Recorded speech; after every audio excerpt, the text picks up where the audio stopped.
And we're live, guys. Get ready. The whole world is watching. Hey, I want to welcome everybody to Coin Q&A. We do this just about every Thursday night. Sometimes we skip on the holidays. We get this panel of pros over here, and folks send in their pictures and say what's going on with this coin, or what's this worth, or what is it? Can you identify it? And we do our best to answer their questions. So if you have coins that you'd like to ask something about, just send the pictures. I'm going to give you a link over here, over in the chat. Whoa, what happened there? Don't press this button again, it says. All right. Let me try this. You can send them to the email, which is checkmycoin@yahoo.com, and we'll be able to pull it up and answer your questions live. Now, we've got, 14 already in place, so we won't get to you immediately, but we'll do our best to get to you in order. But what's the cutoff time, 9:30? 9:30. After 9:30, look, we got lives. We got to get to bed. We got to use the bathroom. We got to bake a cake, do all the things that we do. Look at coins, go to sleep. Some people have to work, so try to get their photos in before 9:30. Otherwise, we'll just put them off till next week. That'll work. We got a whole bunch of people in here. I see Steve Patat, Ant, Josh Wright, Jeff Stanley. Here we go. Jeff Dunn, Noah Mann. There's a whole bunch of folks that will come on in. Look, if you're new to this, make sure you subscribe. And we're going to be jumping around from channel to channel. We don't get paid for this. And, well, it makes good sense to just, share the load, share the burden, and share the fun. And, it's a great way to build subscribers for the people that are involved. And it's a great way for you to get exposed to these other channels. We got this guy over here. He'll introduce himself if he's listening. This is CJ. What's up? I'm CJ Coins. I've been working on collecting coins for about 3 or 4 years. My specialty right now, and really my go-to, is flying eagles, Indian heads, and currently so-called dollars. Ooh, there's a neat one. You don't have a lot of people doing those. Over here we got Shay Hoffmaster. Hello, how you doing? I've been collecting a few years myself. I like 2-cent pieces. Those are my favorites. I also know a little bit about half dollars and quarters, and I'm learning about pennies. So, I have a Mantic Coins channel. I've been on hiatus for a while to further develop some additional content that I'm going to bring and make available to everybody here soon. However, I love to participate in these coin Q&As because I learned something from all the pros you see as well, so, and from you guys. So thanks for having me, Ken. Yeah. I see Kathy O'Shea in the audience. Hi, Mom. Hey, Mom. I had a mom. And we got, let's see, we got Coin Dragon. We'll go in clockwise order here. Yeah, sure. Why not? Hi, folks. Friends call me Frank Coin Dragon, as it says. I've been collecting mostly Lincoln cents, varieties and errors, on and off for about 25 years. Picking it up real hot and heavy past couple due to good stuff like the Q&A show and watching Peavey and Shay and everybody else. And it's been a great ride so far, and looking forward to your questions. All right. Now, you know him. You love him. You cannot live without him. Ladies and gentlemen, Mr. Chris Rhodes. I don't know about that love part or the cannot live without him part, but hey, everybody. Looks like we got a full house tonight. We got lots of people in the chat, so hello to everybody that joined us tonight. Most of you guys know me from Facebook. I say it every week. I do write informative blog articles on adventures in coin roll hunting at Blogspot. And I do have a YouTube channel, Chris's Coin Channel. I'm most active on Facebook, and doing this Q&A every Thursday night is my favorite thing. Much like Frank, I've been collecting casually for a very long time, most of my life. I got the nickname Hector the Collector as a kid because I would collect everything. And then one day I realized the only thing that was worth collecting is coins, precious metals, and guns. So that's all I collect now. I collect my guns to protect my coins and precious metals, so they kind of go hand in hand. One day I'll get into property because that's valuable too. But anyway, thanks for coming tonight, guys, and yeah, smash that like button. There we go. Now you're going to find the links to all these guys' channel, except for CJ, because, well, I wasn't ready. But down below, if you click the see more just below the description, you'll get a whole bunch of links. You get the blogs, you get stuff. You can go visit them and well, subscribe to them. I'm Ken. I operate the 1 Million Pennies project.blogspot.com. There's a link down below for that. And I've been doing this since Jesus came over the Mayflower. Late 70s is when I started. So, Jesus, stuff has gone across this desk over time, I can tell you. And we started this Q&A, just about a year ago in February of last year. And it's working pretty well. A lot of people have sent in a lot of pictures. I mean, a lot of them. And we've answered just as many as we could. And, well, it's becoming a thing. So we'll get involved.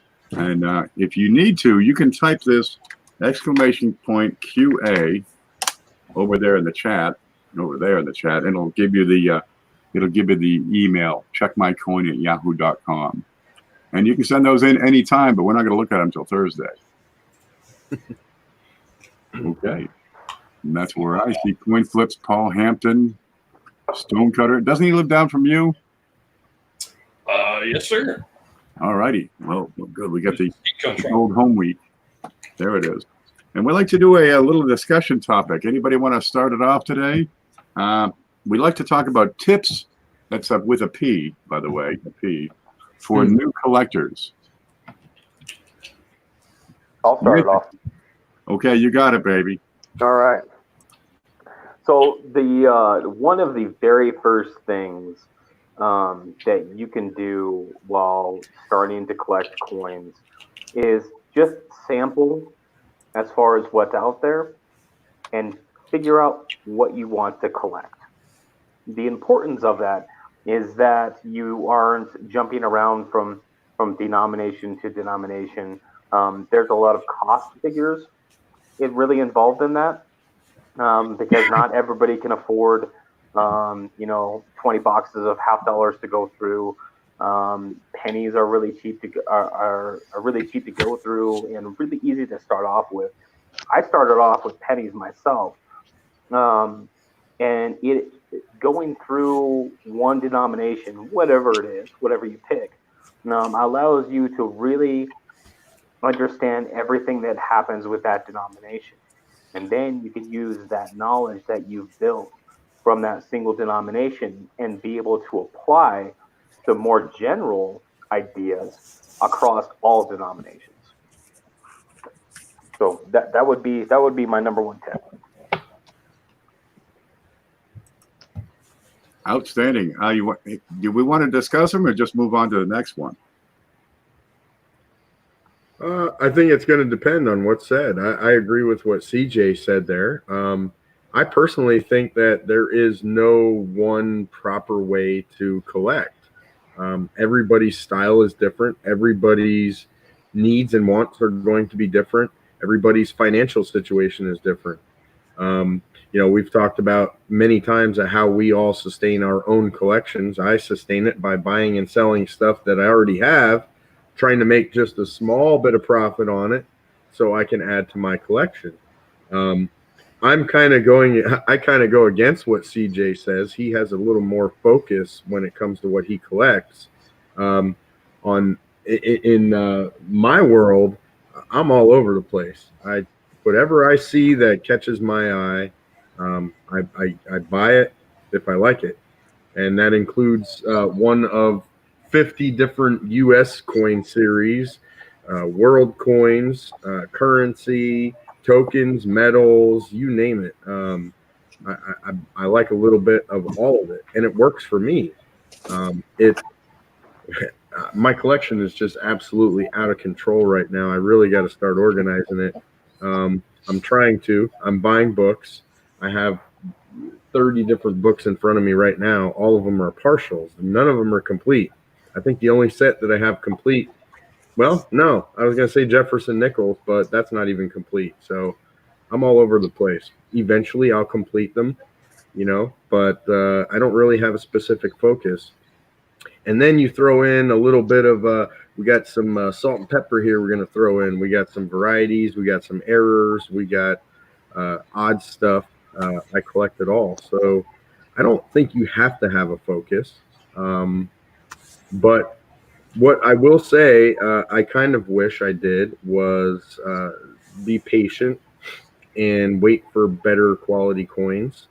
I'm doing that now. I'm replacing a lot of stuff that I purchased earlier in my collecting career, and I'm now taking the time to search out and replace those lower quality coins with better quality ones. So I wish I kind of would have waited a little bit there, but other than that, that's the only really good piece of information I have for you.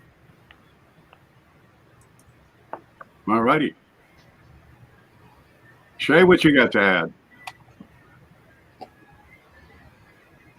You're on mute.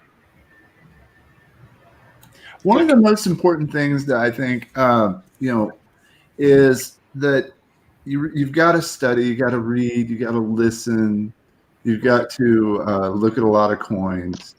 I mean, these are things that you do all the time, right? The hobby and the information that comes with it is so immense. There's an immense amount of information out there.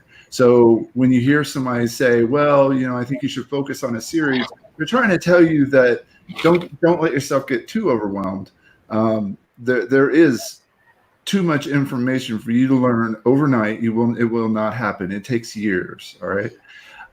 Now you can learn a huge amount of information in a short period of time. And if I were to recommend something for you to learn, it would be the things that apply across all coins, such as learn to identify as many coins as you can. Just identify. Let's start with that. Make sure that when you see a flying eagle that you understand when that period was or what it looks like. And you'll do even better if you can identify maybe a top couple of coins to look for. Now, then you want to learn how to grade. It's so important. And these two things, being able to identify the coin and being able to grade, are the first two steps to understanding all there is about the coins that you're looking at. All right. If you're going to buy, or if you're going to sell, because you shouldn't sell unless you know what you're selling. All right. And you shouldn't buy if you don't know what you're buying. Now, that's just one more thing I want to pass on to you. And that is that realize that anyone who sells coins or is involved in coins may not necessarily know what they're talking about. And just look at eBay and the things that you see up there and you go, that's not right. That's not what that is. That's MD. Because you learn and you study and you know the difference between a double die and mechanical doubling. All right. So learn about the minting process. Look for the truths that you can know yourself. All right. It's not that hard to be able to identify coins. It is a little bit harder and challenging to grade coins, but you can do it. And then find a series, and that'll help you discover things that you do like or don't like about a particular series. So don't believe everything everybody has to say. There's plenty of people selling stuff and they don't even know what it is. I see it every day. It's frustrating, ain't it? It is very frustrating to me if you can't tell. I've seen somebody sell they go, this is the double die FS 102 Kennedy, and you see that they sold it for a big sum of money, and somebody bought it, and it's clearly MD. And you see Lincoln cents being sold as RPMs, and it's just a Zinken cent, it's zinc rod. So I see it every day, all day. It's frustrating, and the only thing that's going to fix that is you guys knowing more about coins. All right, and that's it. Period. Ooh, I'd have to agree with that. An informed collector is a better collector. You're going to save a lot of money just by knowing what you're doing. But what you're seeing with a lot of these tips, the hobby is an evolution, right? You have a hobby of accumulation where you gather coins. You just find them and keep them and hoard them. Consider the idea that more might not be the direction to go, but rather go with higher quality instead of 50,000 wheats. I got barrels of the darn things over here. What I use them to prop the door open on a nice day. Whereas I have really high quality coins that I really, really appreciate. And there's an evolution. When you're young, it's kind of neat because you got 17 wheat pennies. You get a little older, now you get 136 wheat pennies. Now you get a little older, and I've got, let's see, a couple of 5-gallon jugs. I got 16 coffee cans, a box, 6 canvas bags. I got a rack with stacks of sacks. Oh boy, Dr. Seuss is out. Yeah, I read some Dr. Seuss, and I've been rhyming ever since. I got to get some dimes in. But what you collect now is going to be different from what you collect in 5 years or in 20 years. But the important thing is that this hobby, even though life can get in the way, you get married, you have kids, you go to college, you get a job, you're working, you got no time for it. You can get back to it later on. A lot of people get involved in a hobby when they're young, let go of it for a while, put it on the back burner, and get back into it in their 40s and 50s and 60s. And it's kind of neat because now you have resources to put behind there. The kids are growing up; they're out of town. You sell the house and buy coins. It's a lot of fun, but it's evolution is what it's all about. And you will evolve as a collector. Maybe you'll start off with a little thing here, something over there. Here's an Eisenhower dollar. Here's a Buffalo nickel you pick up. And then you get into a particular series. The collection will tell you what you want to collect. Just listen to it. And geez, I really like these. I like these. Let's see, I got a picture over here somewhere. There. I really like these old Walking Liberty halves, or you like really, really shiny Lincoln pennies, or brilliant uncirculated Jeffersons, or maybe some Kennedy half dollars, or I don't know what's on this channel. Oh, Washington quarter proofs, or silver rounds, or peace dollars. A little bit of everything. What Chris said is accurate. You try it, see what you like, because if you don't have them, you don't know about them so much. But you're going to learn. Give it time. Don't be in a hurry to learn everything all at once, because I've been doing this for years, and I still don't know it all. It'll be many years. I've forgotten stuff I used to know. What you got, Frank? Yeah, in my old collection, I used to have pretty much a variety of every denomination. I was just looking for straight up varieties, double dice RPMs. I was eating up as much as I could. Now I'm finding myself more and more drawn to foreign errors. One, because they're cheap. Two, because you can get an example of just the craziest variety. Again, inexpensively, but you can have it in front of you. You can study it. And if it's, Frank, we love you. What happened? Frank, we love you. Oh my God. Anyway, I still got here's my Dansko that I've got all my wood grain sets in. Still quite a few holes to fill, but I'm getting a decent set together. Nothing below XF. Yeah, that'll be an impressive thing when it's done. It's going to take some time, yeah, but yeah. I took it over. In fact, I've got my LCS is in walking distance. It's like a block away. Oh, man. And, I've started going over there, talking to the guy, learning more, what he, is interested in. And then you establish a rapport with these guys. And, then you can find good stuff. But yeah, score. But Chris kind of said it too. I'm what I call an eclectic collector. There's nothing, no set rules, just whatever catches my eye. In fact, I found a token from, God, I can't remember what year, but it just happened to have my last name on it, and I got to do some more research on it, but it has to do with the Pony Express somehow. Wow. Tokens So with the last name relative of Dragon. involved in that, so what? I've never seen a token with the last name of Dragon on it before. It's a dragon token. Yeah, the Canadian ones were yeah. They're out there. Now, when you're ready for it, I also recommend you go to a particular series, and one in particular. You can do this. It'll cost you $1.32. I'm going to take the screen here for just a bit, and if I can press this button. Where is the button I'm looking for? Right there. Okay, you can get these little folders at Hobby Lobby. They're like, $4 or $5. There's different styles. This one's made by H.E. Harris, but inside you have the same sort of thing where you have a hole, right, to put your coin in. You just press it in, but try to put like a cloth or a paper over it so you don't get your fingerprint on there. Please. And the idea is to collect all of them. Now, for memorial sets, right, that's these. Go for better quality. Go for the best you can get. So they're nice, brilliant, uncirculated. And these holders are handy because you get every date, every mint mark showing, so you can just fill the hole is what you got to do.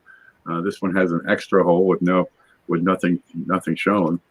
But if you just collect the modern pennies from 1959 to 2019 with the P, the D, the S, not worrying about anything special varieties or if it's copper, if it's zinc, if it's large or small date, just collect those. You don't have to worry about the proofs or the special strikes.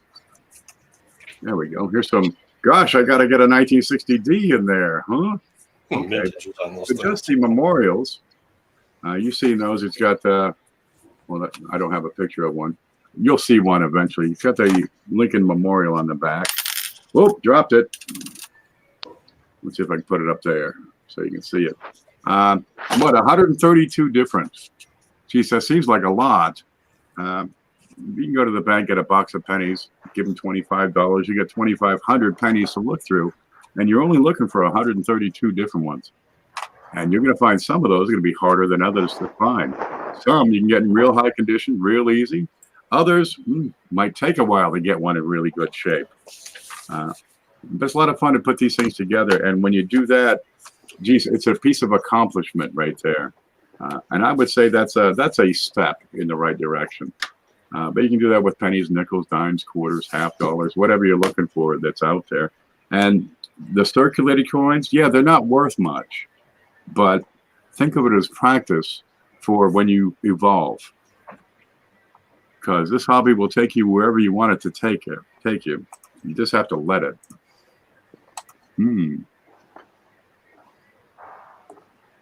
It'll drag you by the wallet. Oh, it'll drag you, all right. See if we got some tips. But it's so much fun. It's a lot of fun. You make the hobby. It's a personal thing.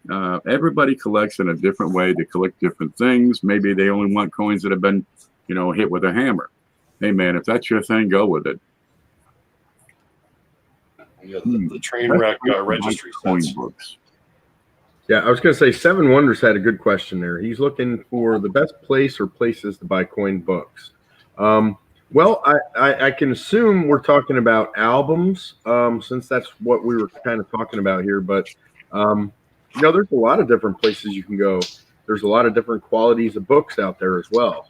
You have your basic book like this. This is an H.E. Harris. This is just an extra one I have laying around.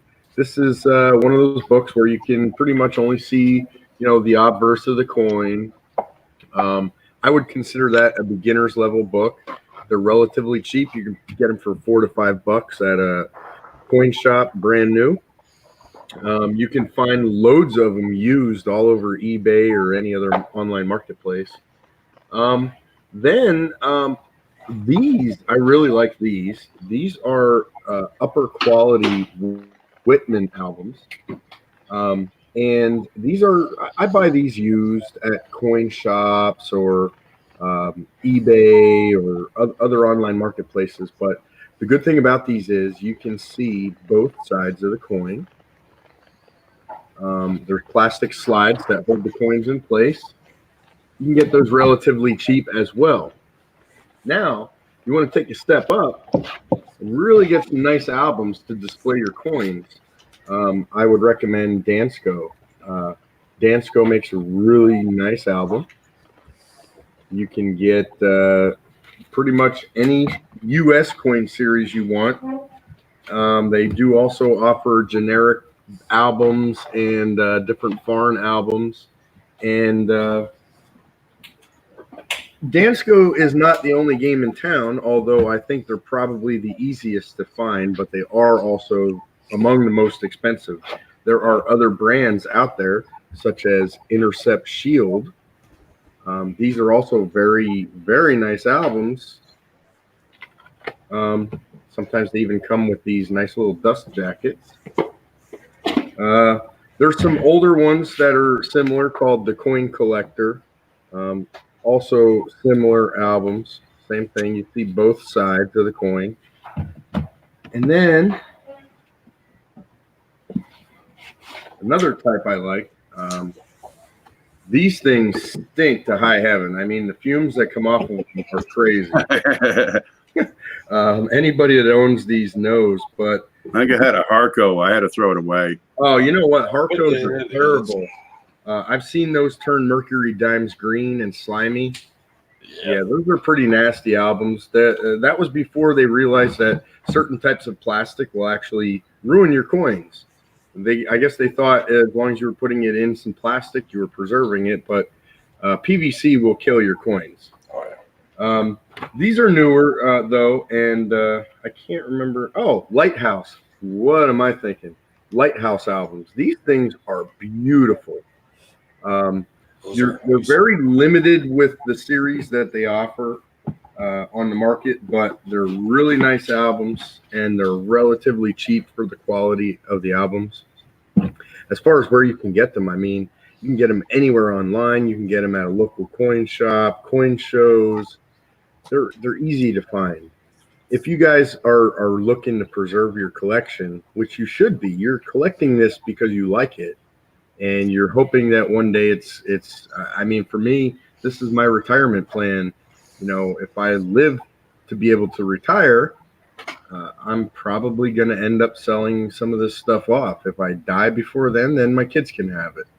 My little entrepreneur right behind me is trying to make her own little YouTube channel for making slime. So, but you know, then there's also different things you can do. I'm an avid shopper of the Dollar Tree because I'm cheap, and I get these little 3-ring binders, and I get the 20 pocket pages from my coin shop, and I use 2x2s, and that's where I put weird stuff like these ancient coins that I have, or my tokens, or whatever. Sometimes you just can't find an album that is for the type of coin you're trying to collect, so you have to improvise, and that's what I do. So the stuff's really not hard to find, and sometimes you can even get it for free. I find stuff at yard sales for 25 cents. I mean, you know. Also check out betterworldbooks.com. That's a good website where you can buy coin albums, coin books, and all of those books are donated.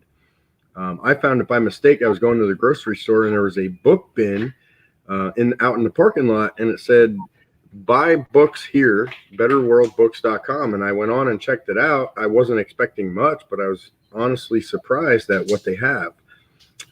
So I buy a lot of books from there, and I have bought some albums from there. Not many, but I have.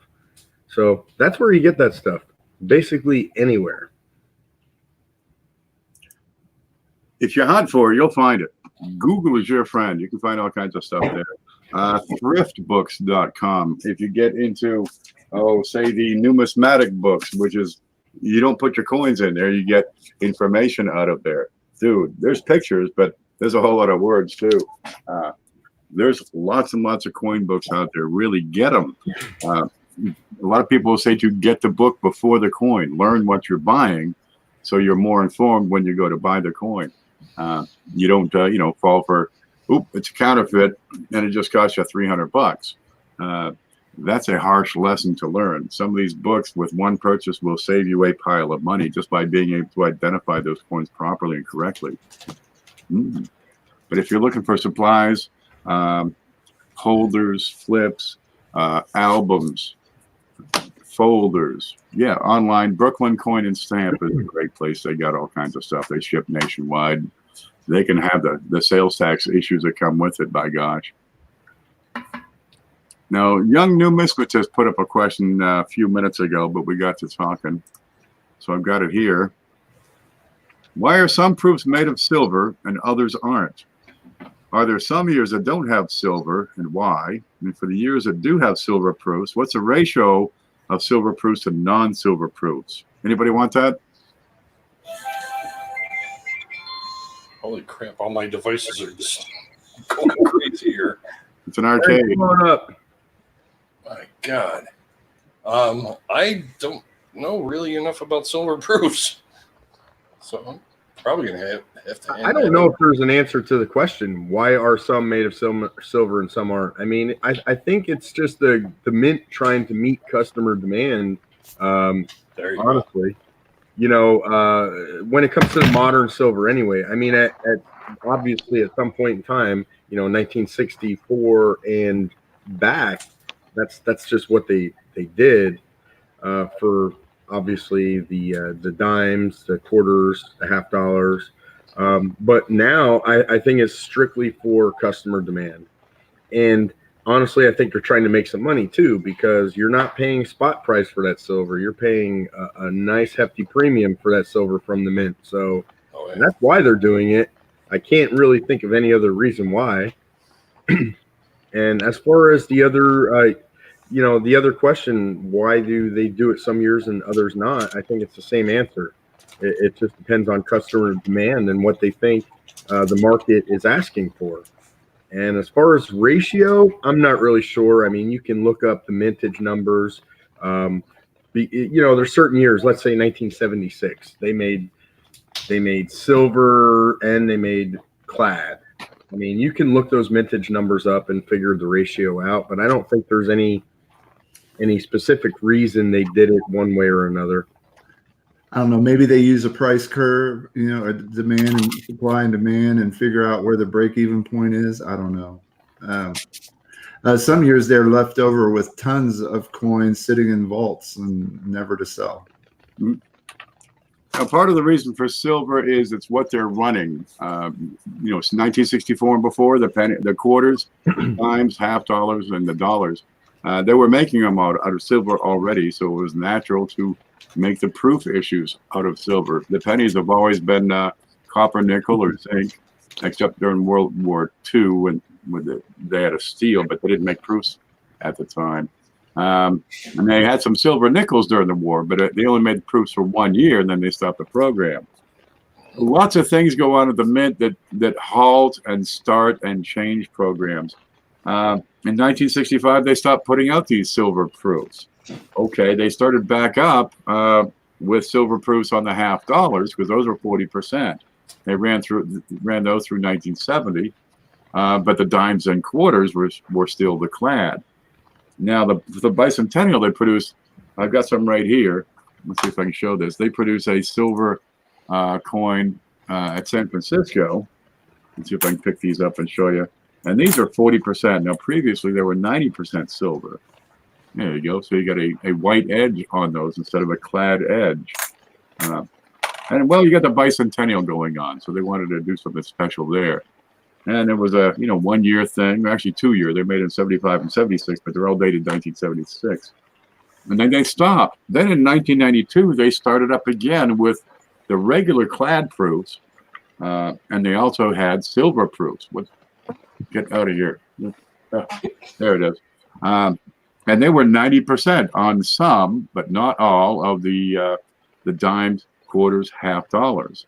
But of course, the dollar coins come in, what, 1999? Those are clad.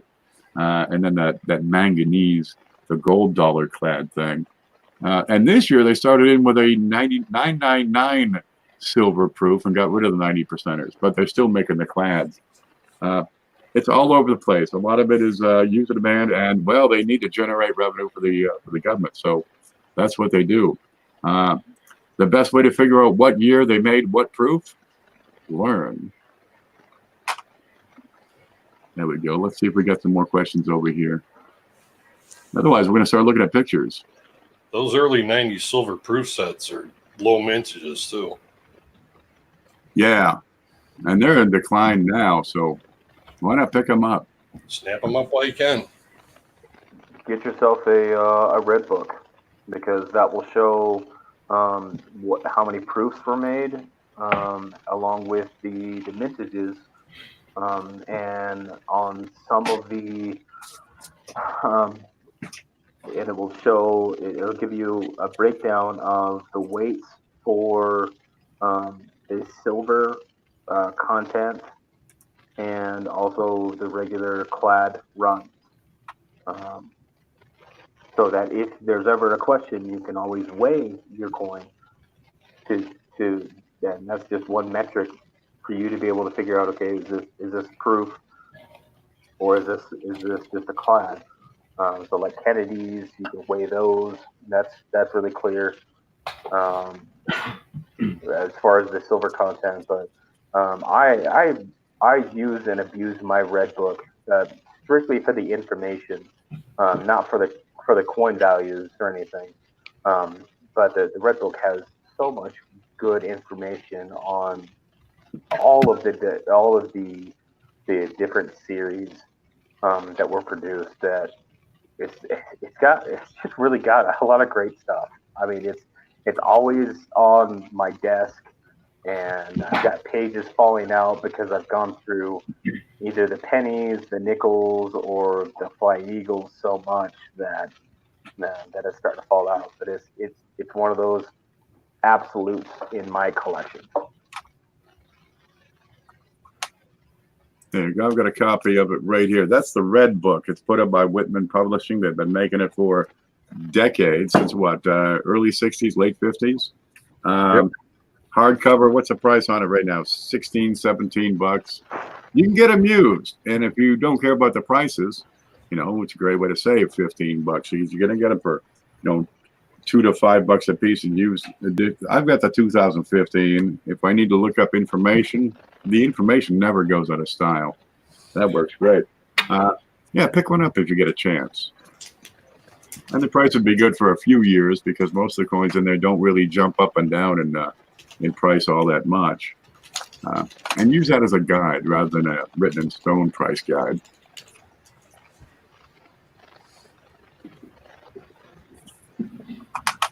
We got some photos we can look at. Yeah, before we get to that, Ken, I'd like to discuss what we were talking about earlier. Guys, we've been, I've been talking to a representative from PCGS. He just happened to join one of the groups that I run on Facebook, and his job is like a business manager type thing. His job is to basically go out and meet people and talk to people, answer people's questions. And he's interested in coming on this Q&A. And I think it's a good opportunity for everyone involved. So if you guys can think of any good questions that you might want to ask him, I would like to compile a list of questions ahead of time. I don't want to bombard the guy. I don't want to scare him off. It could be a good relationship that we get. So if you guys could just think of some questions while we're going on tonight and maybe type them in the chat or even send them to the Check My Coin email. I'd like to create a list and present them to him ahead of time so I can kind of prepare him. He does seem willing to come on the chat live as a panelist. So I think it's a really good thing. I'm going to be the first to admit I've been bashing grading companies for a while, and I think my gripes are legitimate. But maybe this is an opportunity to bridge that gap between, some collectors like myself and them. It makes their business a little more personal when we can have somebody from the company talking with us and answering questions. So, yeah, that's a good one, Levels of Madness. That is a good question. I'm not really sure if that's true. I assume it's true. I have never personally sent a coin in for grading, so I can't answer that question. But stuff like that, I really think this is going to be a good thing. So let's get some questions going, and we'll try to capture those. I honestly think the best way to do that is probably through the email, because it may get lost in chat here. So just think about it, guys. Think about some questions, put them in the email, send them to us, and hopefully coming up real soon, we'll have a representative from PCGS right here with us live. He can answer questions, and I think it's going to be a good thing. So I'm a little excited about it. Back to you, Ken.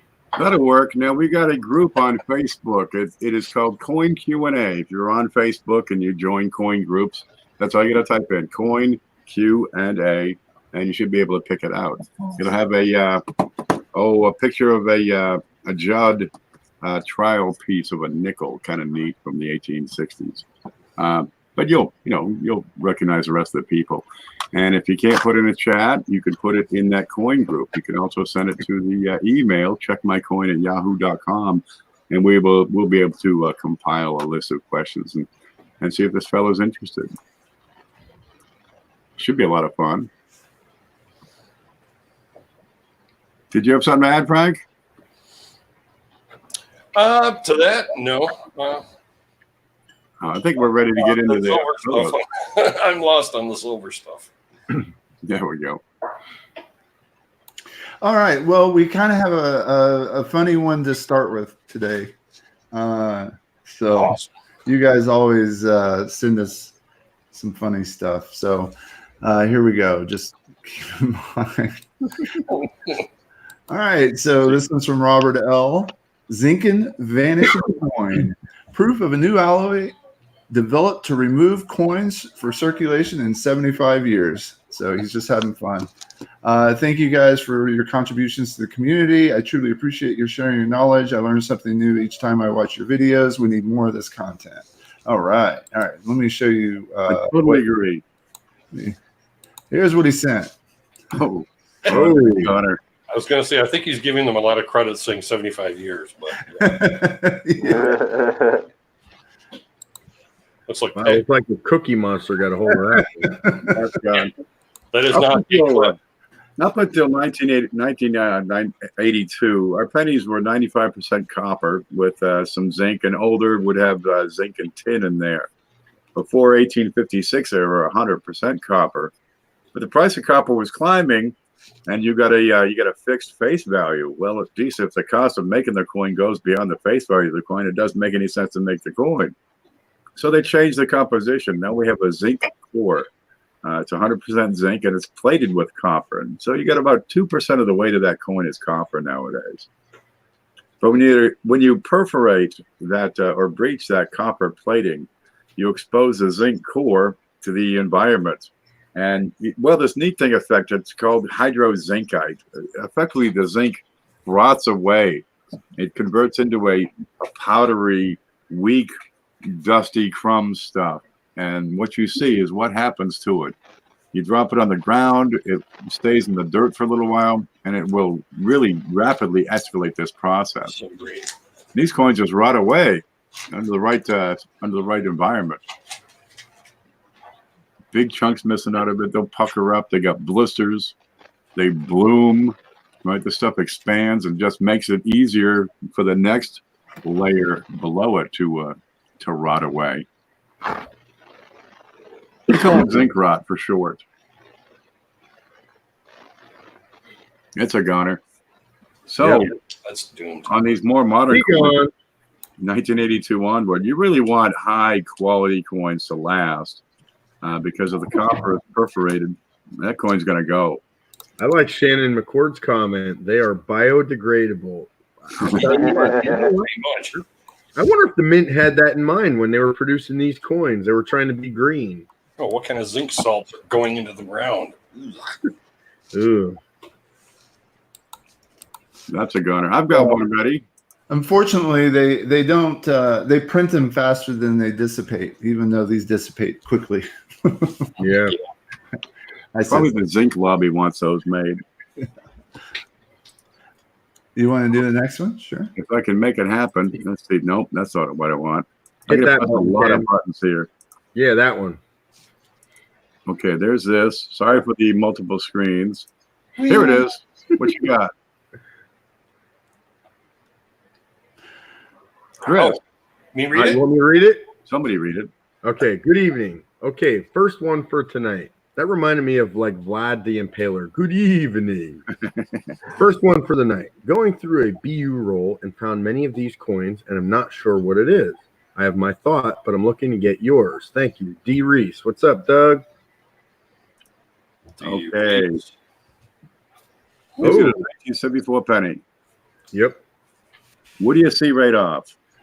Pal, thick 9. Well, it Abrasions. looks like dye deterioration. With the pucker in the metal like that. We got some more pictures here. Oh, what He the seems to be focusing on the date. Well, and yep, I do see the dye abrasion. So we got scratches real prominent around the mint mark, around the left side of the date. That is dye abrasion. Probably trying to get rid of some damage on the die, possibly a clash. What's hanging off the vest there between the mint mark and the vest? little, It looks like what would Ken call it? Ken would call it doo-doo. That's doo-doo. plus a little horn The little horn thingy? gouge is what that is. Right in here. I sincerely doubt there's a Yeah. mint I think that's just a little bit of glare is all that is. I think I know what his issue is on this. And we've got, here's a whole shot. Great looking coin. Yep. Beautiful. And I got a couple right here you want to look at. Nice specimen. 1974, you have what's called a design variety. Whoa, Oh yeah. their guy just dropped some stuff. What you have, Large. a subtle change, just a subtle change in this this particular design. And where's the scope? Here we go. I got two examples right here. So you have, you ready for this? You have a large date, and I'm going to zoom in a bit, where it's fat and thick, and you got a big slope on that 4. So you have a nice wide 4. Okay, and you see how thick that 9 is, kind of knobby, kind of fat. And you have the small date, which is cute and petite and fresh and delightful. There you go. I'm going to put these one on top of the other so you can get a better look at them side by side and see that there is a difference. It's subtle, but there is a stop. I gotta wait a minute. There we You go. have a difference in the thickness of the date, and that's all it is. Large and small date. There's 4 dates in the Lincoln series that have this. 1960 has a large and small date on the P. It's gone on the D, and it also carries over to the proofs. 1970 has a difference, a design change, but only on the S, only on 1970 S. 1982 has a large and a small date. Plus, they got the P and the D. Then they've got the what's that other one? Bronze. Zinc and Yep. copper. Yep. There's actually 7 different varieties just for 1980 P and D. And I 82. believe that's what you have here. And that's a pretty good looking piece. And I just happen to have a package going out to you shortly here. So I'm going to throw this in because you got the D. And here's a 1974 large day. Real shiner. Another nice one. Yep. Now this, I would say that this is an entry to die varieties because you're going to find these. Now they're about equal in population, just as many large dates as there are small dates. So there's no premium on the darn things. Nobody cares. It's one of those numismatic trivia things out there. It's But you can find the large and small date if you know how to identify them. Well, if it's big and fat, you figure that's a large, and if it's small and petite and thin, that'd be the small. And you can find these. And geez, if you can identify them correctly, there's more out there to find. Believe me. Good Lord, how far this hobby will take you is all up to you. Okay. I like to use the space between the 4 and the rim to kind of help make determination, right? That's a good one, Shay. You know what? That one is very important, and especially on the 1982s. When someone found that 1982D small date copper penny, right? Everybody went crazy, and they were looking for the thing. And how many of them were posted that the 2 or the date was all damaged, and you could tell it was definitely a copper penny, but the date was so damaged you couldn't tell what style it was. That's where an indicator like that comes into play. Even though the date was damaged, you could still see where the 2 ended, and you could judge the distance between the rim and the date. The same thing goes for the 74. Now it's very close on this, but there is a stark difference if you look closely. Those indicators are very important.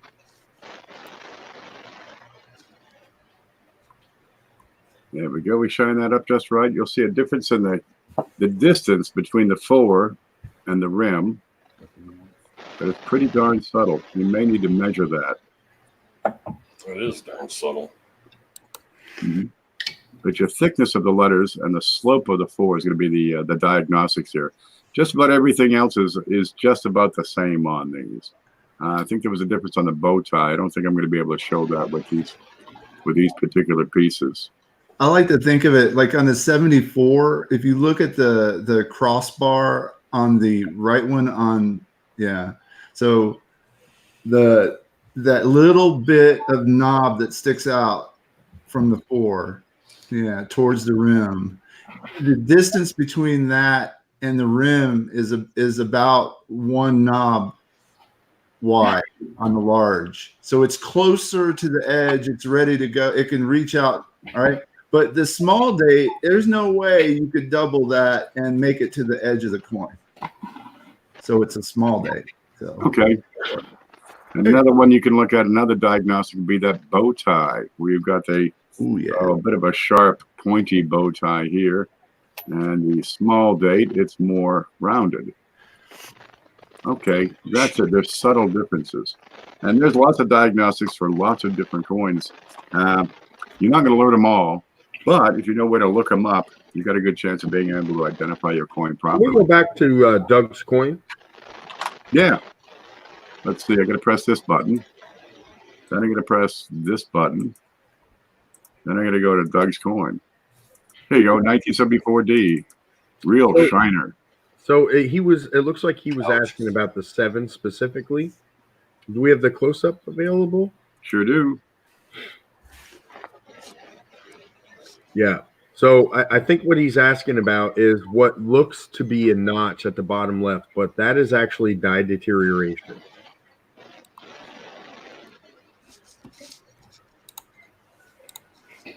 I'm thinking this is lighting is what I'm thinking here, because the rest of the coins, well, this seems to have a slope on the 1 as well. Let's look at that other shot he's got.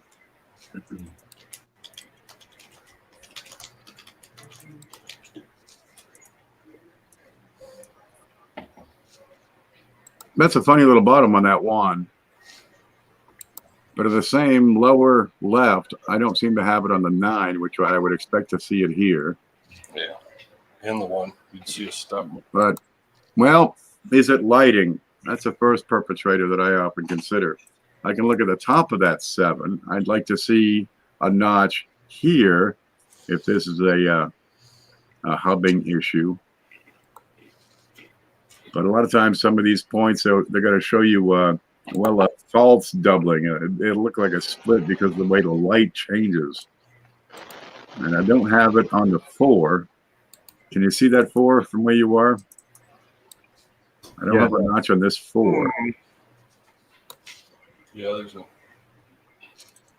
So do we have a little bit of smush mark on the bottom of the 1? Some lighting on the 7 because I don't have them on the upper notches.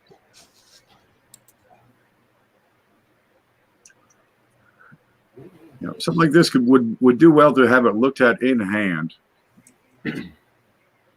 I still think we have a little bit of deterioration going on. If you look at the facts, we have a bunch of die abrasion.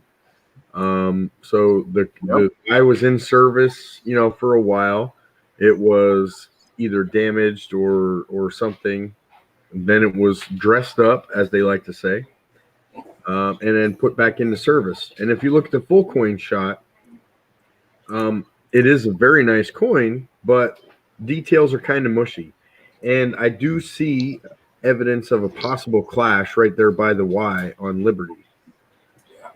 Actually, yeah, you're right. I see the bottom, the top of the memorial there right by the 1 too. So, that die was involved in a clash. Look at the back of it. There you go. Yeah, polishing marks here as well.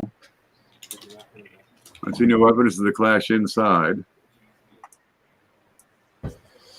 There is some evidence of a clash down here between the N and E. That'll be Lincoln's head right there. Grindy.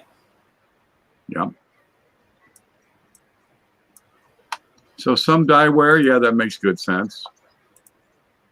And that'll stretch out the design. But here I'm not seeing notches in the bottom of the 7 that I want to see. But the bottom of the 1 is kind of funky. Yeah, the fields have got that pucker right around the devices too. Yep. Makes me think just all kinds of deterioration. And you got some funny coloring, some funny glow lines here, which is consistent with die wear. Otherwise, it's a large date. So we'd have to, focus on your question. Go through and be your own fun. Many of these coins, and I'm not sure what it is. So what is the it that you're referring to? Well, here's a clue, though. Let's read that sentence.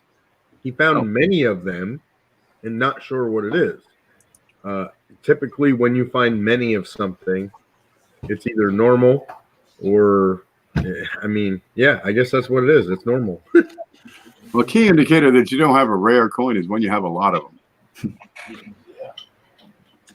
Build a reference set. There you go. Get one of everything so you have something to compare it to.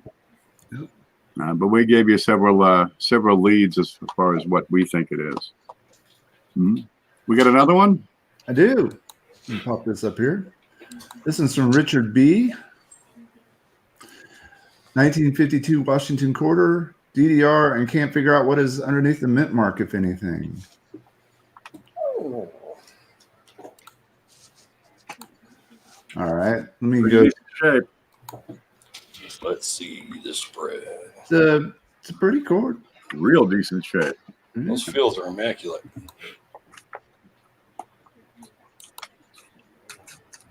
Hello. We're at the limit of the camera's ability on this one. And I don't see it here. I don't see anything here. Looks familiar. Well, I am on Variety Vista right now just to rule out a RPM. You got 52D. There's a ding on it. Yep. Ding, ding, ding, ding, ding, ding, ding. And I can't tell if it's the... Yeah, it's just too pixelated. It's got an SMR shot. What was the last doubling picture you of, had? first things I consider are machine doubling and die deterioration. And then also think about damage too. These things sometimes take a hit from a coin with a flat edge. Let's see the doubling. I do not know if... DDR. I'm not seeing any. I don't see splits or doubling or notches. Let's look at the over here. Is he talking about inside the Q, which is Oh, doubling? I wouldn't be able to verify it with these photos. Let's see here. 52D DDR. There are only 2 listed. I almost feel like we looked at this coin last week. Well, last week he That's why sent I a thought 40. it looked familiar. He sent a 43 last week with similar questions. Well, we definitely looked at a 52D as well, because Did we? I remember the on the DDR, one of the die markers is die chips in between the A and R in quarter. Now you are ringing bells. Okay. You're the missing tail feather from the polishing. B reverse? No. No, those are close. Definitely A. Yeah. I mean, the S are almost touching. Yeah. It is a really nice coin. Great shape. I can't make a call with the detail seen in these images. Great images, but to call out an RPM, we need a bit more. Look, we understand you are not photographers; you're coin collectors, and we do what we can with what we have. Well, I'll say this much. Based on the images provided, it does not match either RPM listed on Variety Vista. It appears to be some sort of machine doubling on the bottom of the mint mark, but I do agree it's just too pixelated when we zoom in, and we really can't tell for sure. All right. Well, let me move on and have the next one up for you guys to take a look at. If one of y'all could read that while I get ready. I'm going to pull up Adam.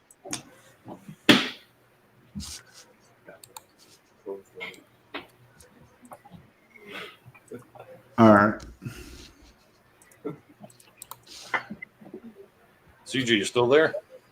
Can you Awesome. can you put the email up for me so that somebody can read it for me? I'll read it for you.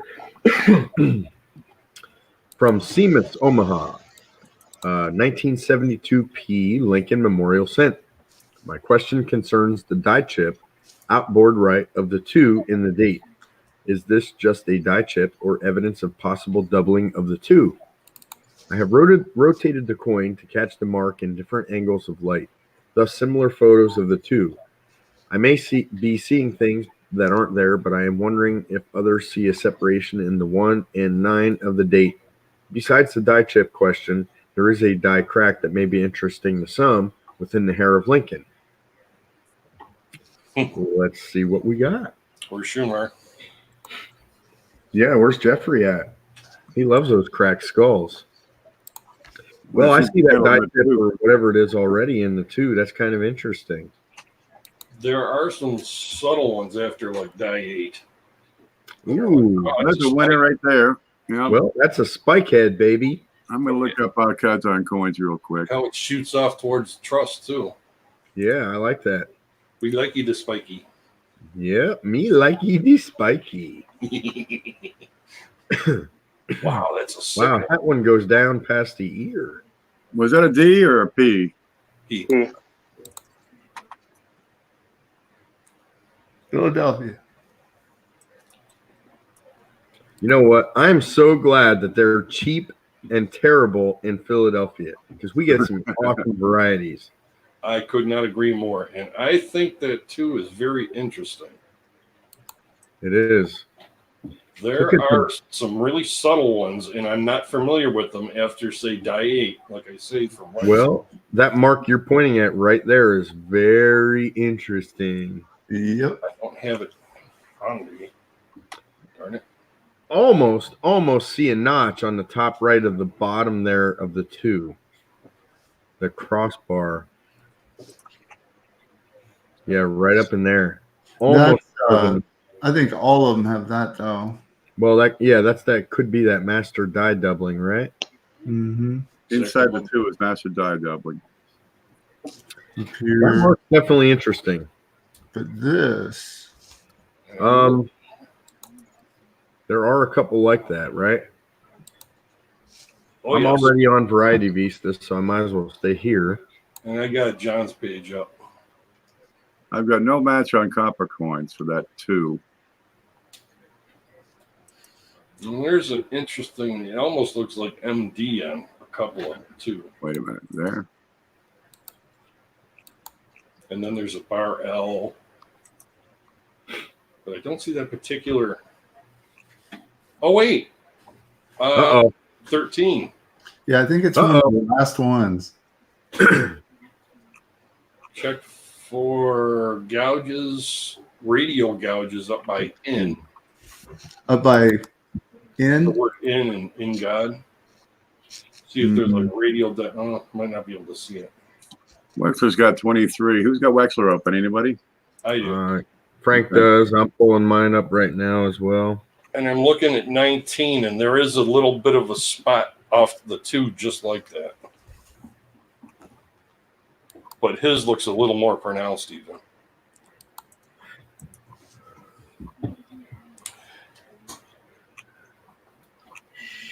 I've been scrolling forever, and I'm only at 4.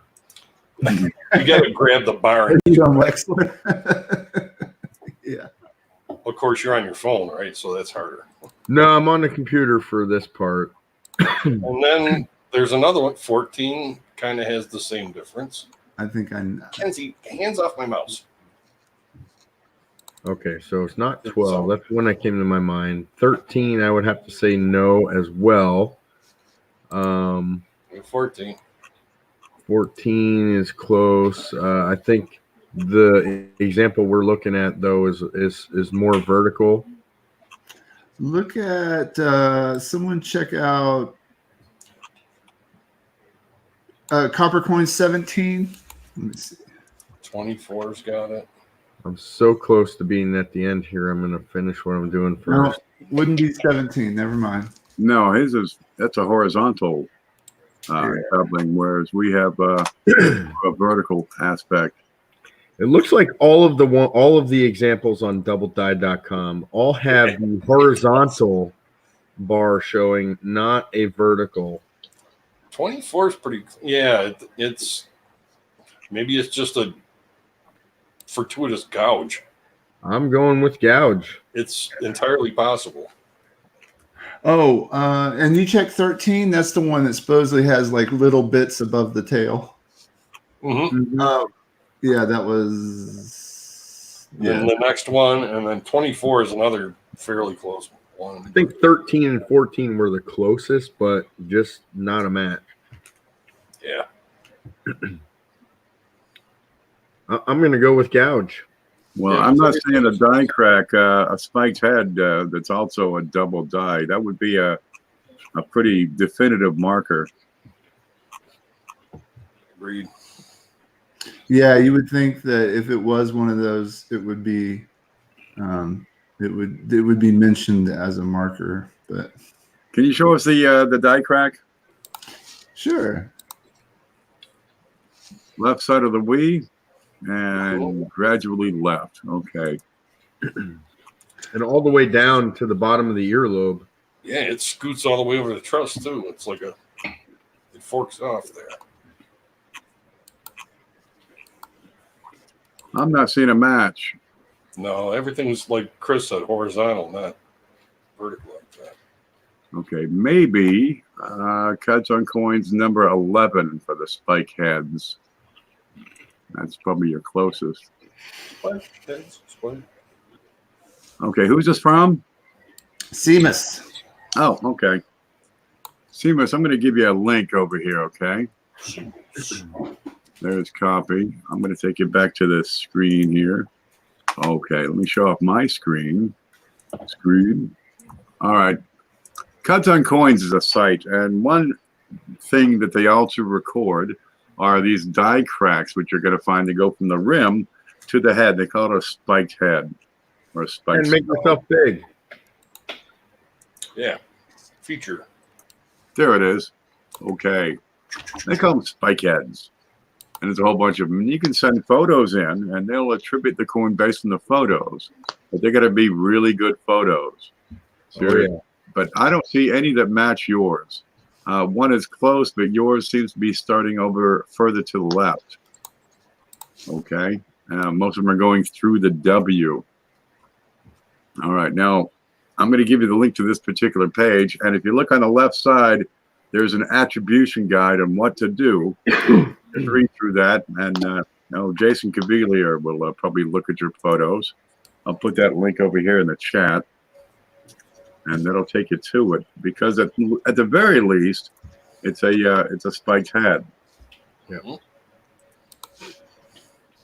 And they're kind of fun. Can you grab Seven Wonders question? Where is he? Seven Wonders. It's about 3 or 4 up, 3 up. He's saying to Chris, sorry for the novice question, but I have a 5-gallon buckets of old pennies. At least 3 are Wheaties. I didn't know where to start. A book or website? Here's where you start. I'm going to tell you right now. Put them in a medium flat rate box. It costs about $13.85, and mail them to 9 Algonquin Drive. That's right. And what doesn't fit, you put them on and send them to me. There we go. Now, on a serious note, boy, here's the thing. You know, we've all missed stuff. There's no way you're not going to miss stuff. So don't be scared, because there's an unlimited supply of pennies right now.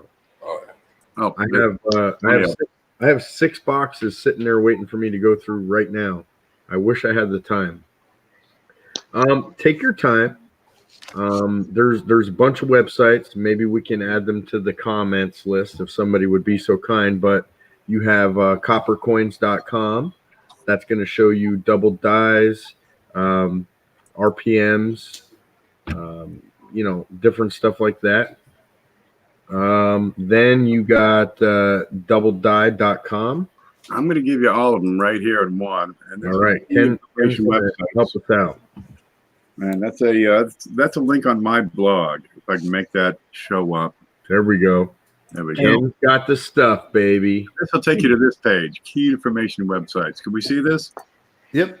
Yeah. Okay. Great. If you can't find it, just click on the blog, and it'll be over here in the navigation.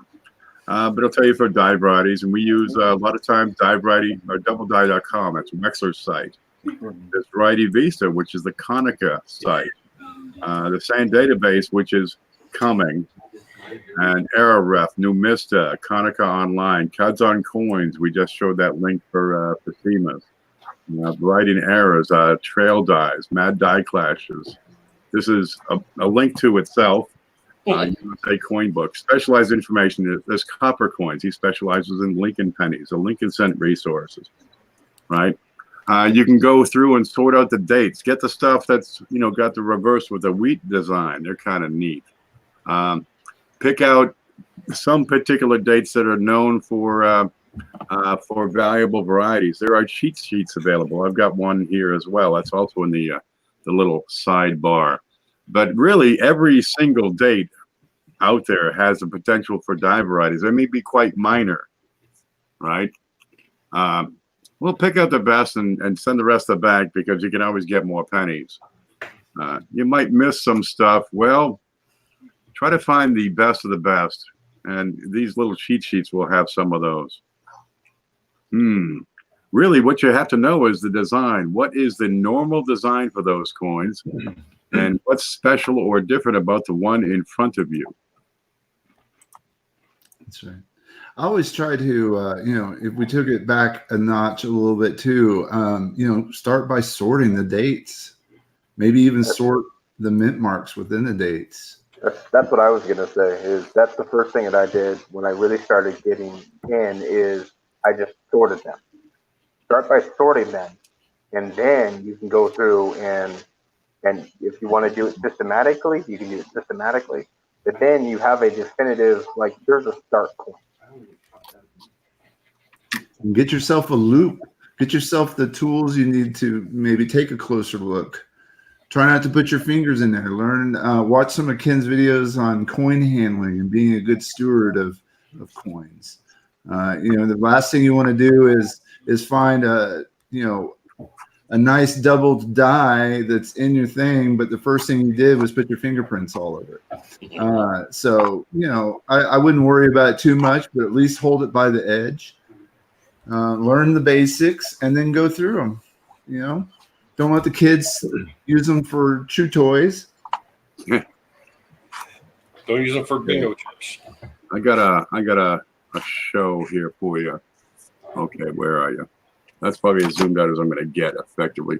If you sort your coins by date first, right? It's a great place to start because then you can compare one coin of a particular date with another one just like it and say which one of these is different and for what reason. Let's see if I can get that to show up. Here's a 1955 nickel. Real shiny. Is it special? Is it somehow different than this other 1955 nickel? Or how about this 1955 nickel? Or that one? And you say, wait a minute, this one is different. This one right here, it's got little splits on the stars. Or this one has, it looks like 2 5s. Wait a minute. I do see 2 5s. Okay, but now you have a built-in reference. You've got, for a fact, you got 20 coins all the same date. 19 of them are probably normal. Okay, you might have one that's different for whatever reason. So we'll try that out. Ziploc bags are cheap and easy. Little cups, I use those all the time. Here's a whole stack of cups. I drink from them. I rinse them, I let them dry. And I fill them up with, different dates. I sort them by decade first. Then I'll go back and sort them up by year. And then I'll go through each year one at a time. And having them all in front of me the same date, I've got one to look at in case I see something funny on a particular coin. Well, what should it look like? You got a new one? I do. From Paul H? Yes. Paul says the 1977 D Kennedy multiple MD, which would be machine doubling.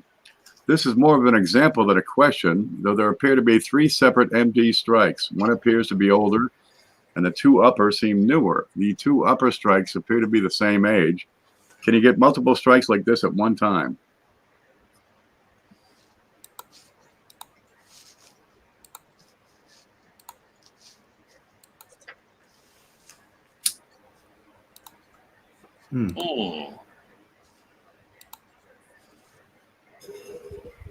Okay, not MD. DDD. This is die deterioration doubling. To the nth degree. Well, I'm thinking that might be both. You might have MD and die wear. Still kind of cool looking. Yeah.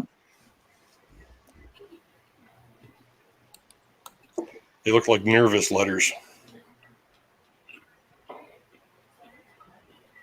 Wow. Good pictures. What's going on here? That's shelf-like to me.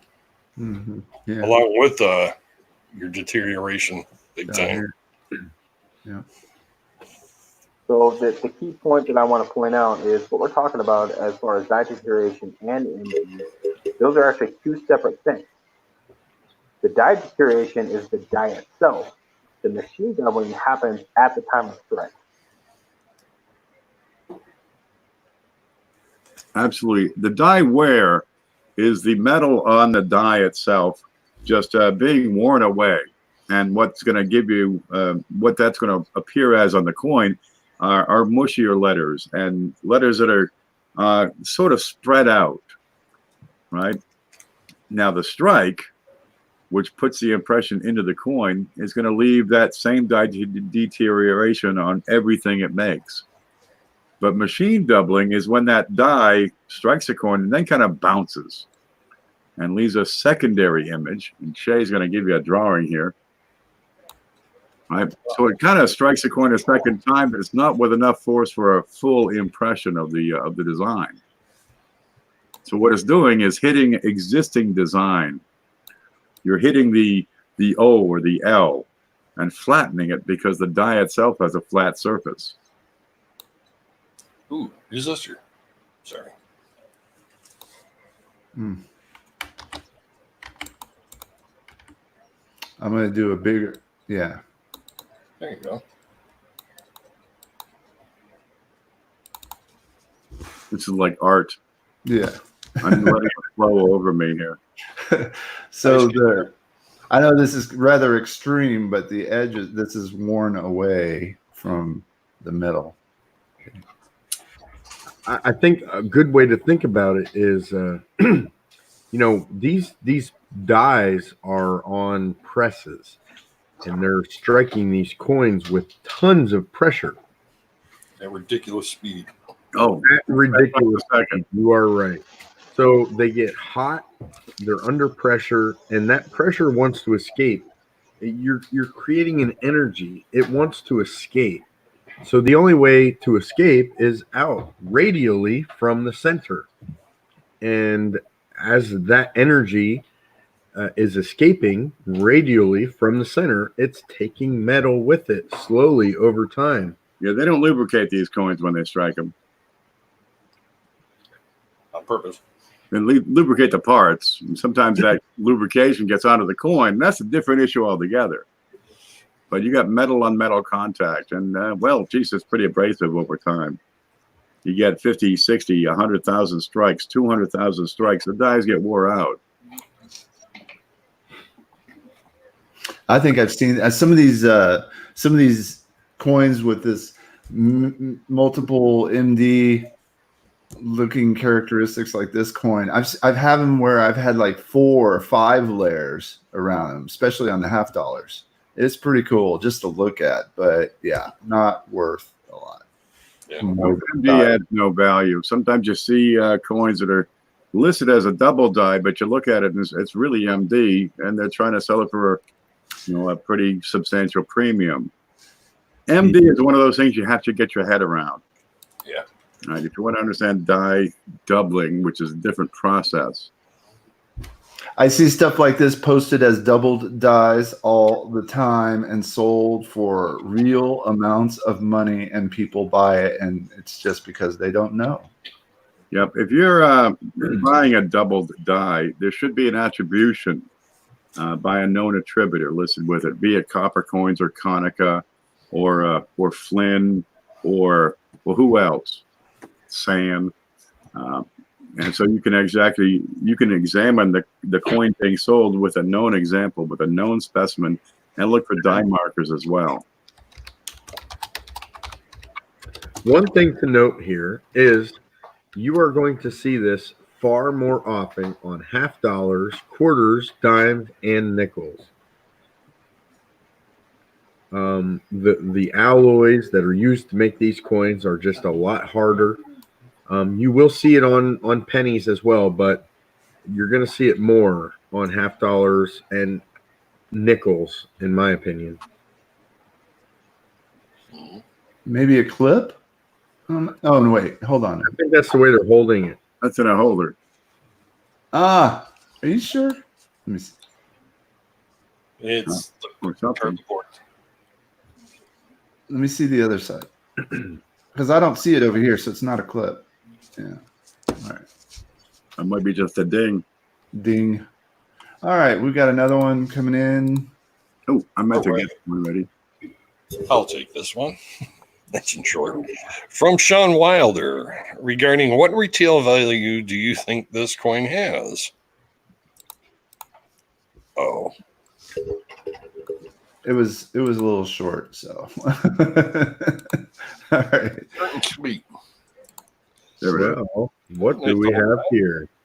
Great year, by the way. Just saying. You got the profile too? Shay, this one's up your alley, brother.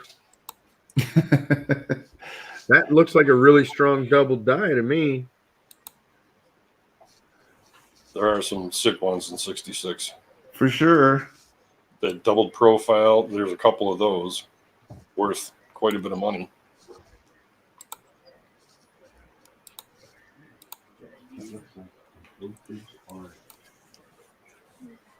So we got doubling, maybe tripling on We Trust. So we got to take a closer look at that.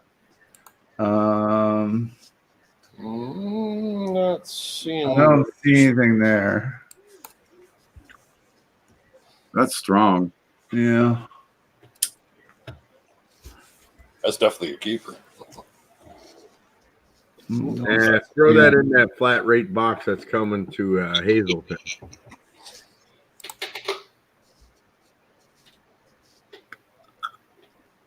Yeah, on G you can usually see a pretty good split too. Yeah, there it is. Maybe on the D on the upper left. Yep. I always like to look at the Y, the T and Y too, but I can't. Yeah, look at the points that don't come together at a 90-degree angle. That's where it usually shows up quite well. $1966. Let's see what I got. 1966. Mostly on IGWT. I thought you would have had this one memorized, Shay. Oh man, there's. There's No. dozens of them. I think there's like what 50. There's Master 2, but that's not it. That's not it. Yeah. It's usually on like Liberty. That's an FS number. Yeah, I'm not going to be able to tell you right away, but I mean, certainly more. This is actually the coin itself is beautiful. Like it's you got this scratch right here between the Y and the bust, so it's not like you're going to want to send that in for grading, Yeah. but. You know, I see these.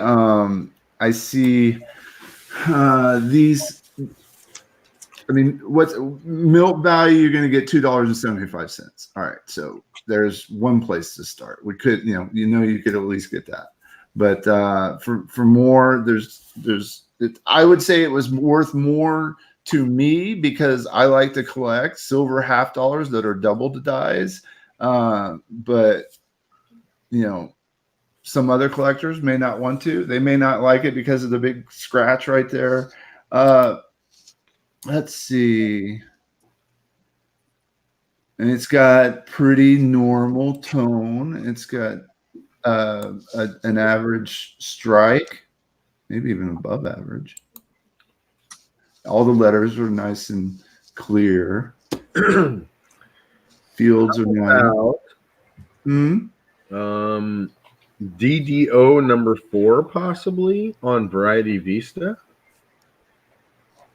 Well, like at the chin there's almost that might just be the reflection though.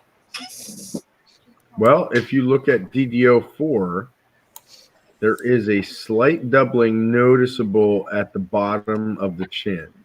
Bottom left, actually. That's where I'm seeing it. Southwest. And the doubling that's visible on the top of the W on Wii looks similar. Definitely going to want to find your markers, though, if possible. Yeah, I would say it was different just due to the shape of the U.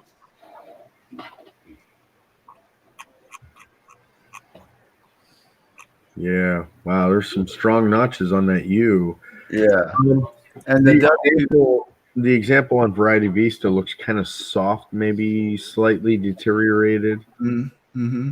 Yeah, I'm not seeing markers pointed out on Variety Vista. There's a die crack on the front of the bus at a later stage. Yeah, That's nice. I see that. Let's see. Do we have? I don't see it on there.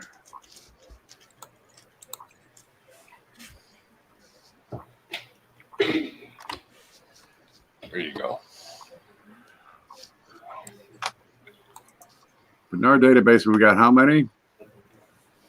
Oh, just to the 66. Yeah.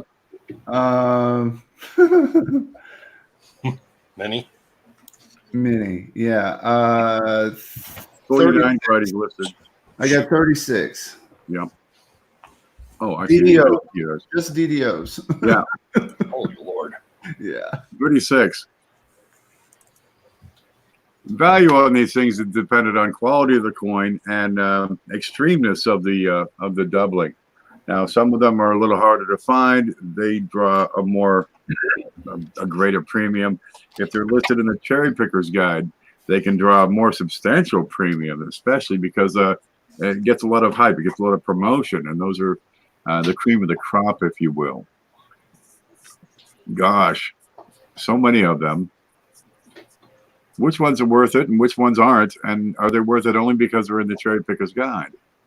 Well, if you got somebody who's crazy about these things, wants to collect every darn one, it can have more value to them.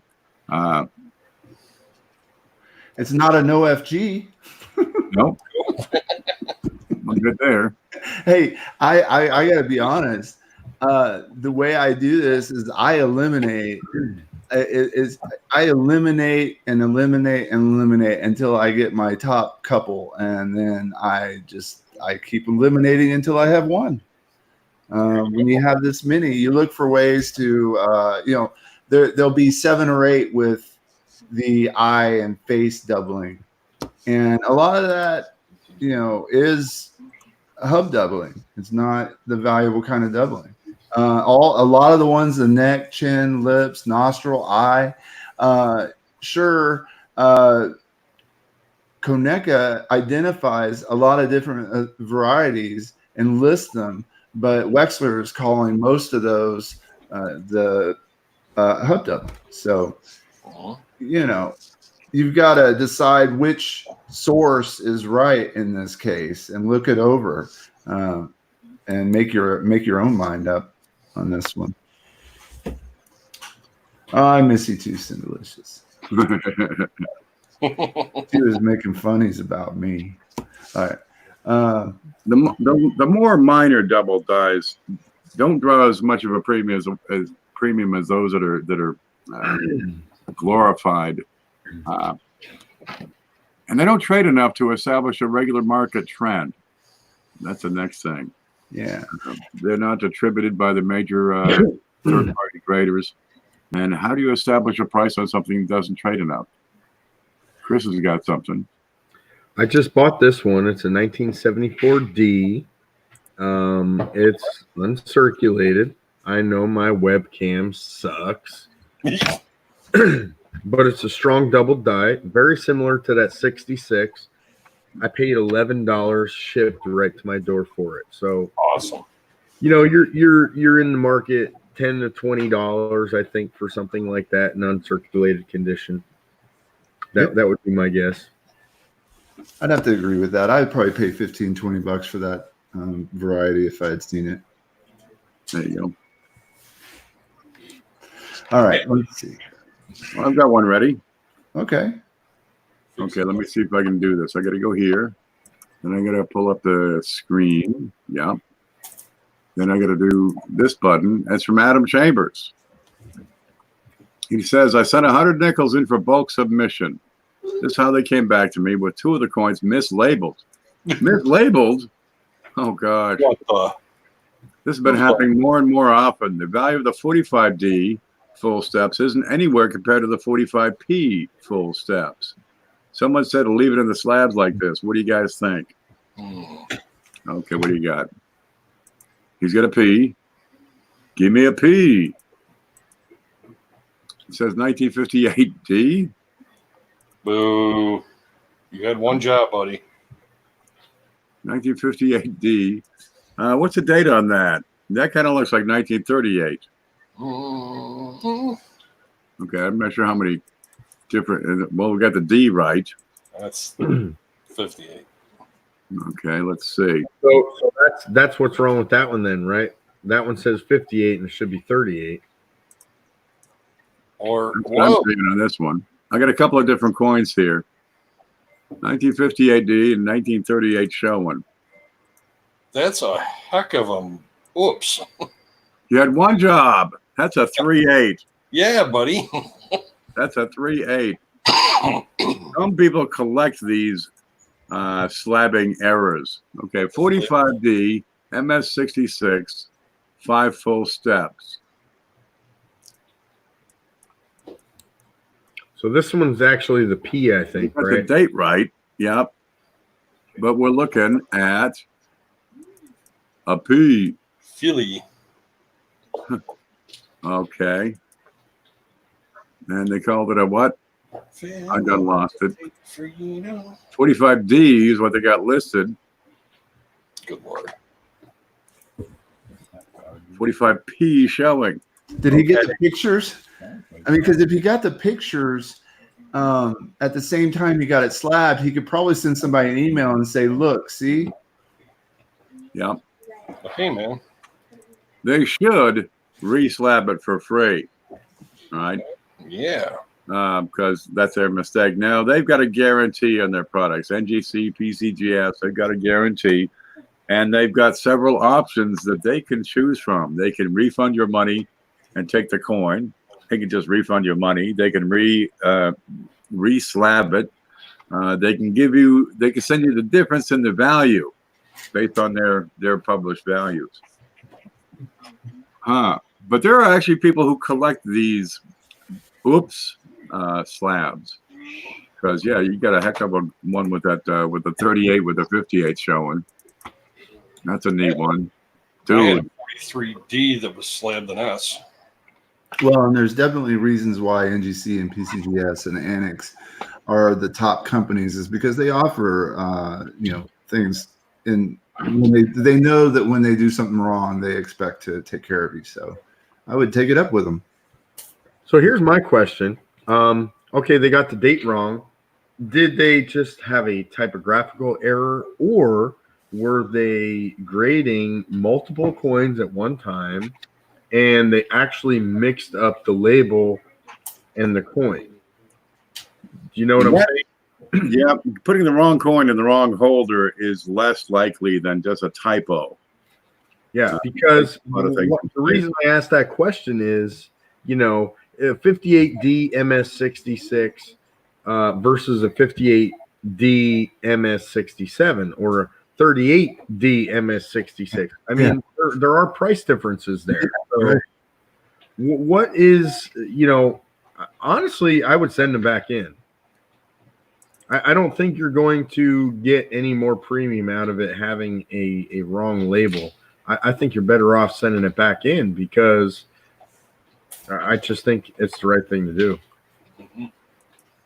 When life gives you lemons, you throw them back in the face of the guy who gave them to you. Demand the oranges you paid for. I've heard that before. Man, where's my oranges? There's no rhyme for oranges. Is it wrong? Maybe, maybe I got the grade wrong too. If it's a totally different slab, what should the grade on yours be? MS67, 5 full steps? That would be a much bigger difference than just having a digit wrong on the date. But these are humans, and they make mistakes. They go through a lot of coins over there. Contact them. See what they have to tell you. All right, I've got one. You ready? Yeah. Oops. I'll take it from Josh M. regarding 1867 over 67 Indian Head. Hey guys, I just picked this 1867 today and would like your opinion on the MPD that I'm thinking it may be. Thanks in advance. MPD is misplaced date. Oh boy, that's a beater. Still a semi-key, I believe. A lot of corrosion going on this A lot piece. of corrosion. Where's the MPD? Maybe on the 7. I see a little below the 6 in the denticles. I see something inside the right there. Okay, that would be a repunch date. RPD. Yeah, MPD, you would end up seeing it down in the denticles or something like that. Yeah, or up in the neck. Yeah, sometimes you see part of a 1 up in your neck. Yep, I like that one. I love finding the misplaced dates down in the denticles. Mm-hmm. You especially find them on like the Morgan dollars, and they're easier to find. But you can find them on 2 cents, and I mean anything with denticles. So Top of the 7 and inside the 6. Repunch date. That's a pretty far one too. Okay, listen, I think I got a link for this. So I'm going to pull up my key information websites. And let's see, where was it? IndianVarieties.com. if it ever loads. Here we go. This is Snow's website. He wrote the book on. No, this is Russell Doughty's. Kevin Flynn have this website. Let's see. Here's the screen. I'm going to steal part of the screen here for a bit so you can keep looking at that coin. Wonder where it is. Let's see. Right up. Okay, I'm going to take the whole screen. There, IndianVarieties.com. It's Flying Eagle and Indian Head Cents. You look, let's see, search the listings. I clicked it. There it is. Flying Eagle and Indian Cents. You have an 1867. We'll type that in and see what we get.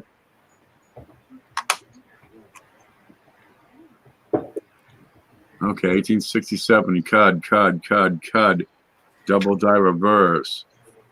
Repunch date number 1, which looks real close to what you got. There we go.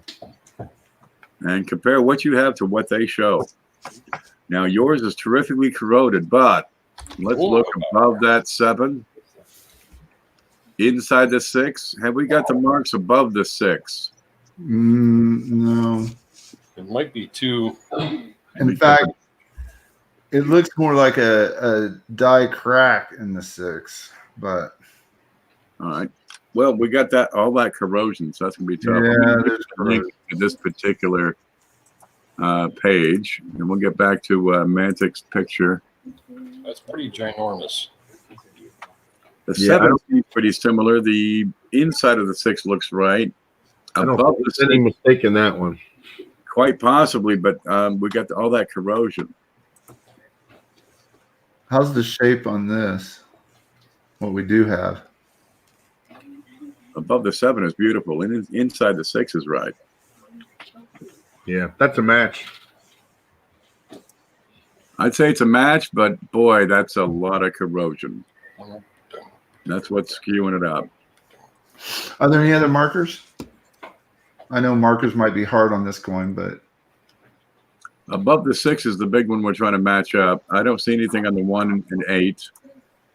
And above the 7 is a peach. The reverse looks there. The specimen shown here is beautiful.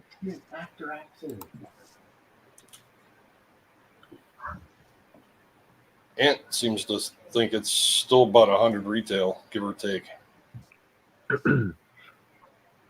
I don't know, man. I think it'd be really hard to sell that coin for. yeah, it's a problem coin. they- Sure. This would be Snow 1, Breen 1974, and Flynn 1. It's a Type 1 hub with bronze composition, circulation strike. That's a Doug coin. I don't think that bit of damage matters so much. Oh, that's really nice. The only problem is that there's so much detail missing in that coin. Liberty, yeah. Like, it is corroded. Now you You know, can I would agree with the $100 if it was worn, but not corroded. That corrosion just kills it. I mean, don't get me wrong. I'm not trying to downplay the coin. I wouldn't mind having it myself. Nice repunch date, but I just don't see $100 bill there.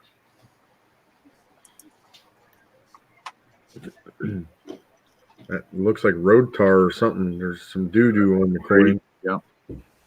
Oh, yeah.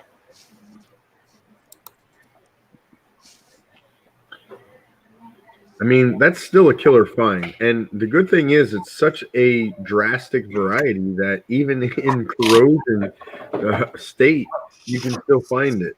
Okay, so we paid $2 for it. Winner. Yeah. Take it, run, hide away. Yep. Attaboy. That is what cherry picking is all about right there. You got it. Nailed it. Now, you would be hard-pressed to get, well, even the thing certified.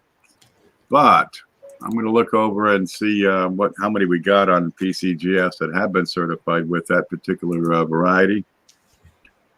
If it'll ever show up here. That's details. Yeah, they probably body bag that thing. They're not showing any. They got FS numbers. Okay, I got to pull out the book. Where's which one I got? There's two. Here's one. Okay, let's see. I'm looking it up in the book now. 1870, 69, 68, 66. Okay, where are you? You're going to be FS 301. I'm not showing any on PCGF that have been certified. They got 302s and 303s in their list. Okay, but what's this one? They got 1867 over 67. If this loads, if it ever loads, okay, we'll let that load for a bit. Meantime, I'll show you what I'm trying to come up with. Okay. So I'm over here. Here's the darn screen. The problem with those, Josh, what you're talking about is the low grade coins, the low ball sets. That still would not qualify because it's a corroded coin. That and P01, it has way too much detail for low ball. Low ball is it's so worn down that you can even barely tell that it's an Indian heaven. Yep, just barely able to read the date, mint mark, whatever. But it's all supposed to be natural wear though too. It can't be like somebody sanded the details off of it. It's going to be a details coin. I mean, this one's corroded. It's never going to be graded, I don't think. Look, baby, you got about 200 that have been certified in brown, which is all well and good. But even in low grades, they're pulling for AG3, they're pulling $50. Is there a picture on that one? Yeah, right up here, and you can see. No, but that's an MS65 though. Yeah, but I'm looking at the anomaly, which is a good match, or at least a pretty good match for what we can try to see. Mm-hmm. You get it for $2 on certified examples in low grade. AG3 are going for $50. You could probably get a $20 bill out of that if you can prove to the seller that it is in fact FS 301. But boy, that's on the bottom edge of being identifiable.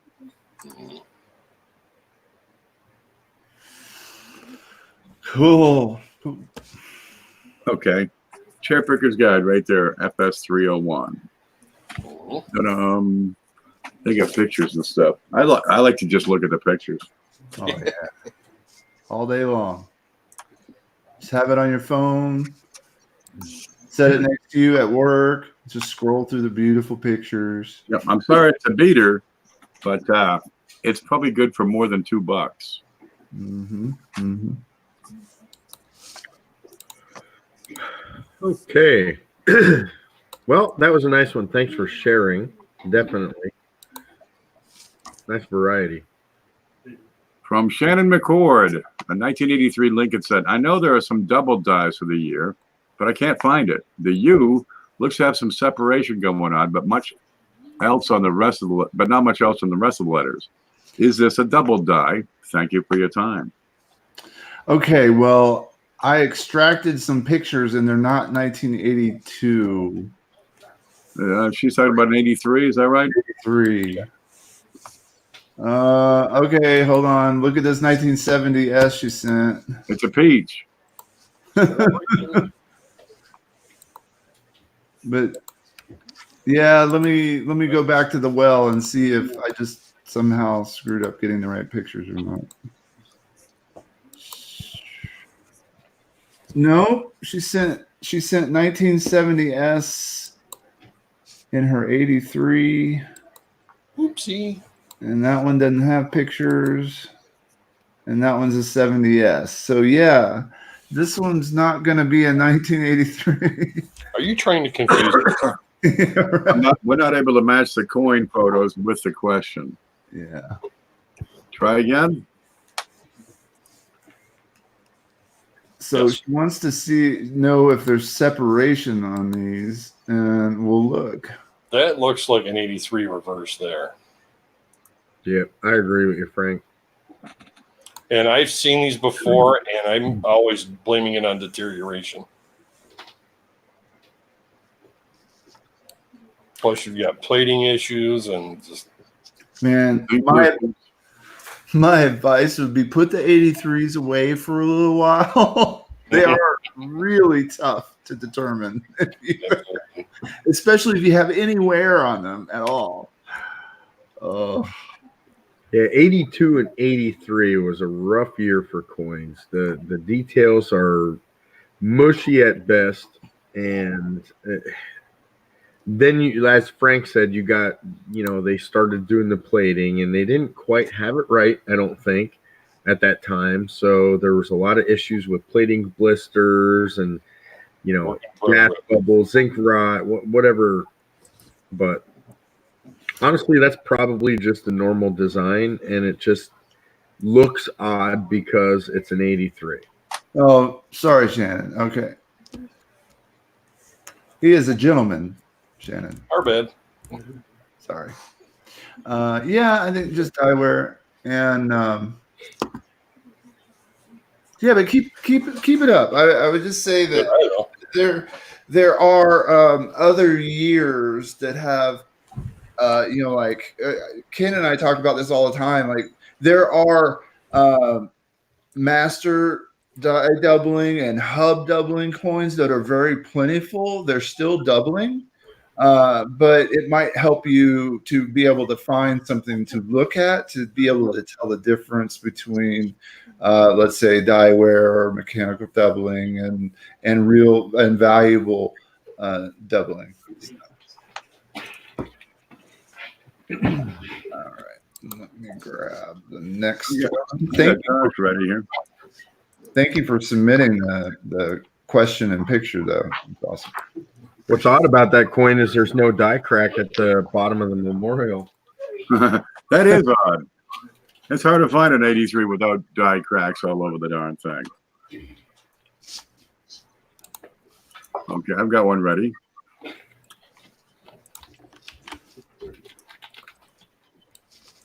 How about you, Frank? You got it? I'm here, yeah. Sorry, I had to get some coffee. No, it's From Josh Moore. From what I can make out on this, it looks to me like the 1865 misplaced date FS301 with Clash. Would this be correct? Thanks. Ooh. I'm trying to pull it up real quick. And let's see. It's a 3-center. Here we go. Misplaced date. I want to look down here around the date. Ripe with varieties, these are. As CJ knows well. That's tricky. Oh, man, this is shield nickels, aren't man. Let me go back further in the book. 1865. FS what? 301. FS 301. 1864. I went too far back. That's 2 centers. Okay. We have 7, 8. We're getting there. Zoom in. FS 305. There it is. It is not the FS301.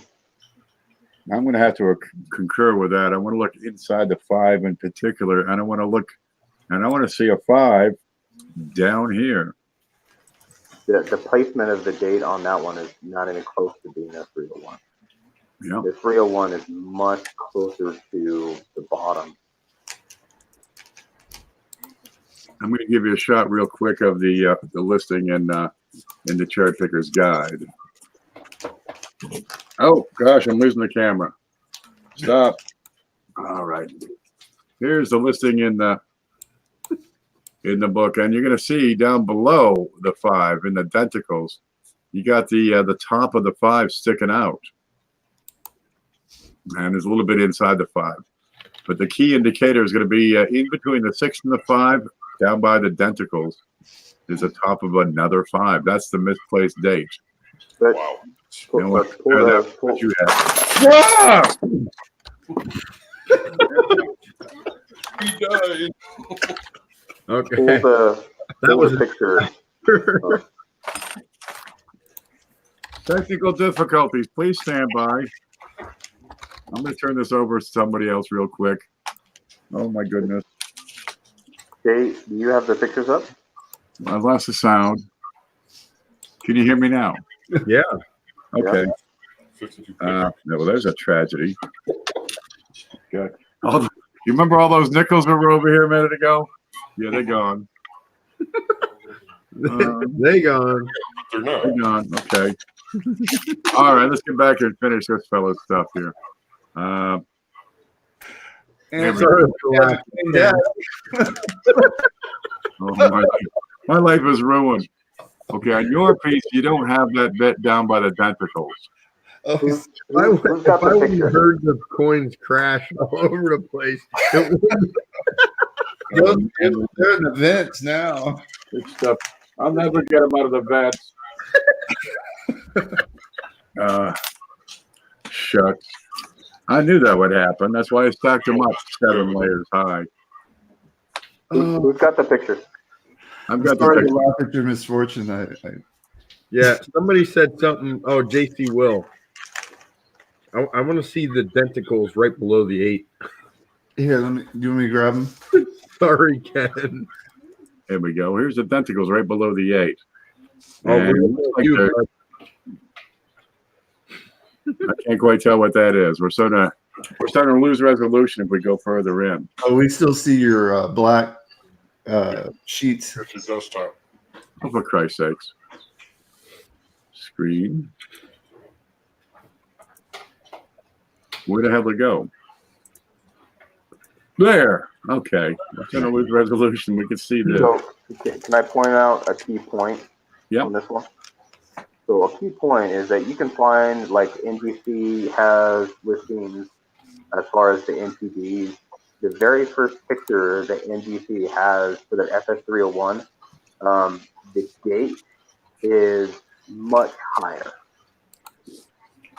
away from the denticles than is listed, than shows up on this coin. So that's your first piece, is to look at the date and see where it sits on the coin. Is it close to the denticles? Is it far away from the denticles? Is it closer to the bottom edge of the bust? Because those are your key diagnostics to match your coin and then find right.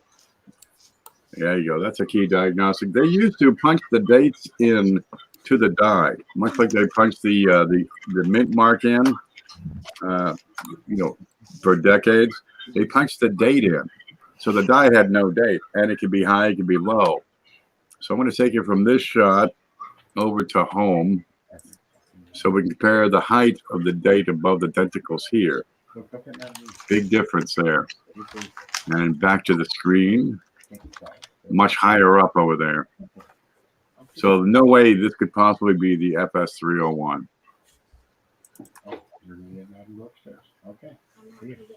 Not a bad looking dame. Oh, good detail. Yep. Oh, and I want to show that clash on the back. Here it is. 3 centers are well known for clashes, and they get magnificent clashes. And you'll have her whole darn head here. And you get, it starts to peter out over this side, but it picks up down the bottom. Great clash marks on this. This piece is probably fine condition. You got some of the lines. Pretty decent shape otherwise. No die cracks. No die cracks. I was actually looking for that. Maybe over here at 10 o'clock. Oh, there you go. Yeah, but you have this outline, which is Lady Liberty's head, and on the obverse you'll have die cracks, which are the columns. And great place to look for those are right behind her head and under her chin. Looks like a mark on her nose here and on her lip. The clash. There's one right in here. Joseph Coker asks, have you heard about broken die 3-cent piece? Sure. Oh yeah, they're out there. Yeah, this shows her chin. This one shows her well. This shot shows it real well. There's her chin, her lips, her nose. Right, there's her eyeball. There's where her antennas stick out. Yeah, these are wonderful. You want to, the different errors that they have on this series. It's quite amazing, actually. Long as It you would go. look like a reverse spike head on the Clash. And they're starting to get a little bit more expensive too. Yep. You still get them. You can get decent specimens for 20, 25 bucks. The trims are the ones that are nuts. Silvers are way out the roof. There it goes. Oh, we're already past 9:30, but you can send it for next week. All right, I've got one. Can you want to? Is he still there? Yeah, I'm picking stuff up. No. If you want to put my question up, I can. If not, I was going to say I can probably read it small. From Stonecutter, alert 1909, 1910, MS Cherry Pick. Please review these great coins for me and affirm that these are hopefully not cleaned. I hope not.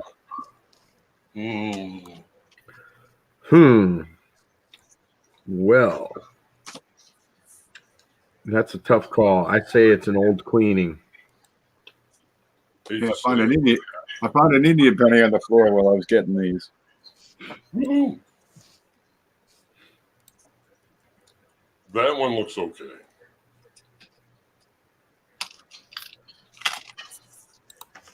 I think there's still some moisture there. Oh, yeah, maybe not. This must be. That one looks all right. Might have been dip. I think this is the 10. I don't know if he gave me the 09 reverse.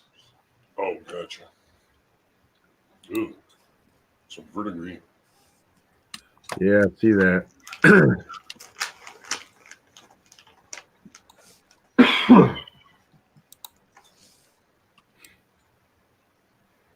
I don't know. It looks a little too bright to me to be natural color. Again, maybe another old clean job. No scratching. Yeah, what was the question? Are they cleaned? How far can you zoom in and examine the surface? Well, Not quite good enough. I'm not seeing fine lines, so it probably wasn't harshly cleaned. It could have been dipped. that's what I was thinking. Oh, here's the 10. And that, with that iridescent coloring and those fine scratch lines, that suggests that has been cleaned. Now, if they're cleaned 20, 30, 40 years ago, yeah, they can retone. But they tend to come back in a funny color tone. And you get these really bright, shiny, almost like petroleum on water colors. Yeah, you see the rainbow colors right by the LIB and Liberty, right by the 1 and 0 and date. Yeah, that to me that's an old cleaning. They use some sort of chemical. No, Stonecutter. I mean, this is for 1910. I mean, it's in really good shape. It's been cleaned.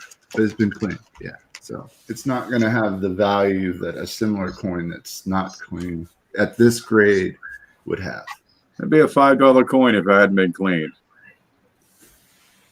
But the condition, still worth $1, maybe $2.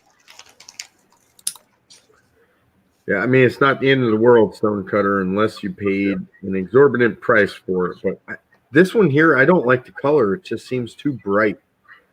Seems like they dipped it in Brasso or something. Yeah, you get a natural luster on these coins. Yeah, the ones that look like the color of circus peanuts. Yep. Yeah, I love those things. The red ones. But there's a natural toning and a natural luster. And when you clean a coin, you alter the surface. And this does not look like it has the same reflectivity that a natural coin would. Nope, didn't break the bank. but it's in good shape. That one, no good. Well, a little bit good, but that'll have reduced value. XF details. Or questionable color.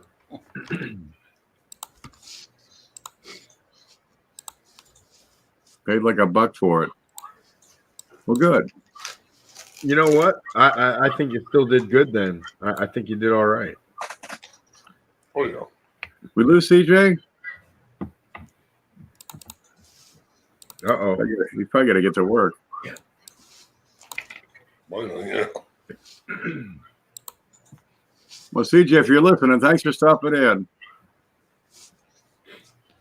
Oh, might as well read this one too. Wrong planchet. I found this 1960 Lincoln cent. It weighs in at 1.9 grams, has no rim, and hasn't been ground down either. I have a dryer coins and acid coins, neither of which this coin looks like. I believe it's on a wrong size planchet. What say you? Well, Thinner than that should be. You're missing that's an acid shrunk coin. Yep.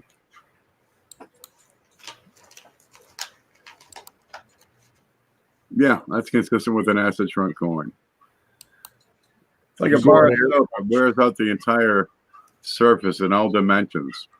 Yeah. Errorref.com has a good explanation of this, and that it's exactly what it is. Acid shrunk. If you think about what would happen if, let's say this was a foreign planchet.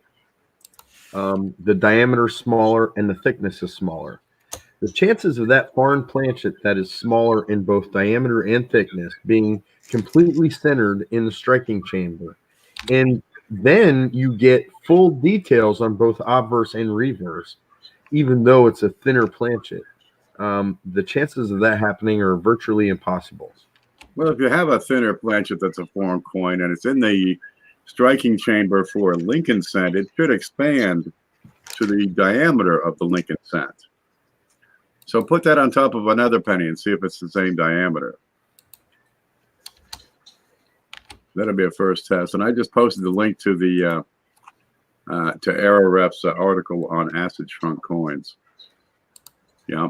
And if it did expand, as Cindy points out, if it was a foreign planchet that's smaller than a penny, stuck in the chamber for a penny, and then expanded to the size of a penny, it's going to deform the letters. It's going to deform the devices.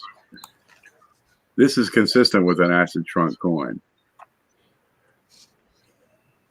All right. I've got to show off the next one from Chris Hurley. Chris always has good stuff. Okay, Holly Panley says, got a pretty good deal on this circa 1795. Middlesex Spence's Condor token. Ooh, you don't see these too often. Catalog number DNH 803. I thought the obverse was really unique. It features the Pitt the Younger and liberal Charles Fox, who was an anti-monarchist who supported the American Revolution while serving as foreign secretary. And Oddfellow's two-faced likeness of the two English politicians with the phrase "quis rides," which translates in English, "Who are you laughing?" Great form as always, says Chris Hurley. Here they are. Oh yeah, I've seen this one before. It's a neat token for sure. It's like the drama masks. Whoops. Sorry. Got a little crazy there.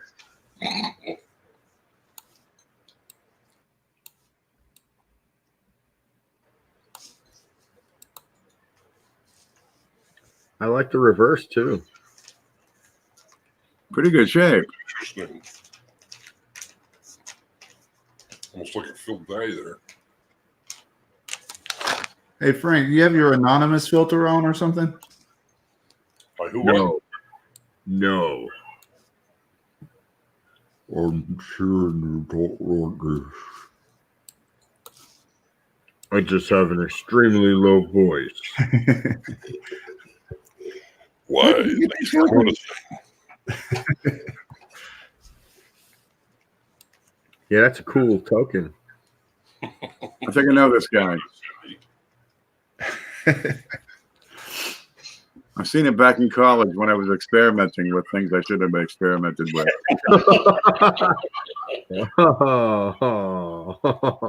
On the wall. Good one. And it talked to me. Who are you laughing at? Not me. Was he speaking out of both sides of his mouth at once? Twist relays. Lee. Those certainly are odd fellows. Oh, Chris has Eddie James has a neat question over here. He says, if a coin is old or tarnished enough to hide the mirror-like shine, how do you tell if it's a proof coin? Sometimes mint mark. Mm-hmm. Diagnostics. Diagnostics. I've got an article about that particular thing. Let me pull that up real quick. And I'll give you a link. Let's see. Index. Because you can find proof coins in circulation. And yeah, it can be kind of worn out and buffed up enough that you don't see them so much. There it is. Here's the link. And I'll give you that over here in the chat. There it is. Then we can follow along. All right, where are you? Here's that. Here's the screen. And here's the article. Finding proof coins in circulation. The date and the mint mark are going to be key indicators. If it doesn't have the right mint mark, that's going to be important. But look to the edge. Look to the rim. You can have a square rim on these proof coins, whereas your circulation strikes have a beveled rim. All right, so take a look at that. Take a look at the polish on the edge. See if that top corner is square, 90 degree, or if it's beveled. See if it's the same thickness as a regular business strike. The proof coins tend to be a bit thicker, not by much, just a hair. But you'll need to check your mint mark. Let's see what else you have for diagnostics. Square edge. Sharper stripe. Sharp detail. Yep, I was going to say sharp details. Yeah, this is the reverse of a 1982 S proof set that was found in circulation. Hard to tell. Most of your stuff is wore out, but the edge is still, although it's been nicked and bumped, it's still a square edge.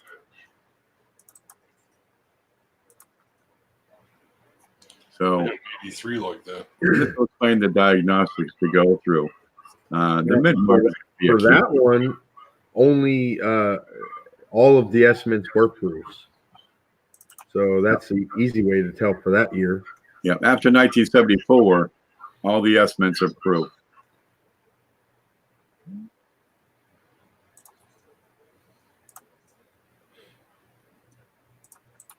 Adam's got some beautiful toners.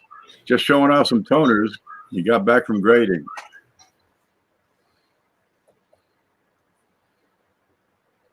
Oh, my word. Yeah, you got BN on those, brown. They don't tend to get a red brown. Oh, my Lanta. Yeah. And that's a lot of color for a toned coin. You'll have artificially toned coins, which tend to be vivid, purple and these bright greens, iridescent colors, even more so than this. And that's a heck of a toner right there. It's like the Aurora. Aurora Borealis. Ken, you see a lot of those colors when you were experimenting? I saw colors that haven't been invented yet. I was tasting them. Dude, we could feel them vibrate. We could hear them. Man, I heard those colors and I saw the sounds, baby. I think we're parked, man. You can do a lot with a mayonnaise jar. And some rye bread. Yeah. Wow, man, that's trippy. It's like a sunset around his head. That's Freaking out over here. the schnozberry. You see that? Still fungus. Yo, among man. Right, I'm looking. I think Gabe's talking to me, man. Indigo. Hello, my name is Indigo Montoya. You killed my father. Repaired your body. Look at Stonecutter, man. The fungus among us. Oh my God, I had a science teacher that would say that all the time. Humongous fungus among It's us. the fungus among us. All right. From Adam Chambers, we're getting new varieties from Chuck D. CopperCoins.com. I shared these with the panel a while back when Chuck was on the panel. I took his advice and sent these 2 coins into him. The 41 I didn't realize was a dual variety. Well, let's see it. Just an RPM and DD. Eyelid. Dual variety would have to be DDO and DVR. Oh, wow. New listing. You got a plate coin, buddy? Nice. Ooh. And plate coin means that Chuck Daughtry has had somebody, or he's taken a picture and used that coin as the reference on his website. So that's cool. That's special. Special. All right, there's some other ones here. There it is, right above the eyelid. That would be the double dia burst on that one. Oh, yeah. I had a felon.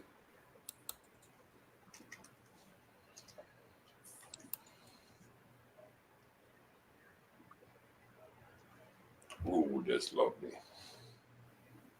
1DO, I can't make it out. Coin kitten. 1DO number 10. I'm going to guess maybe the date, probably the eyelid.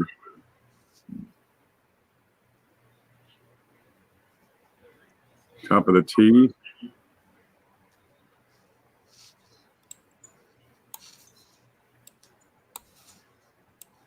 Those look straight and normal. What about over there in the L? What we got on the L? Nothing. I'm going to have to look it up. Let's see if he's updated his play yet. Damn, that's true.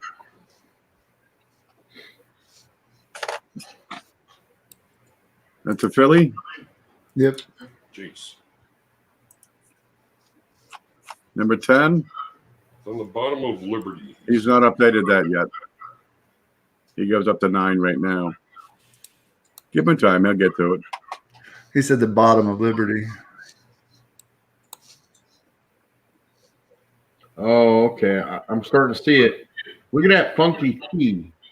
Yeah. He looks bent. Sure does. The See, drunken do I see notching at the bottom right of the T? B, too, I'm thinking maybe. Kind of hard to tell with that picture. Yeah. It's not quite resolved enough to pick it out. But very cool. No matter.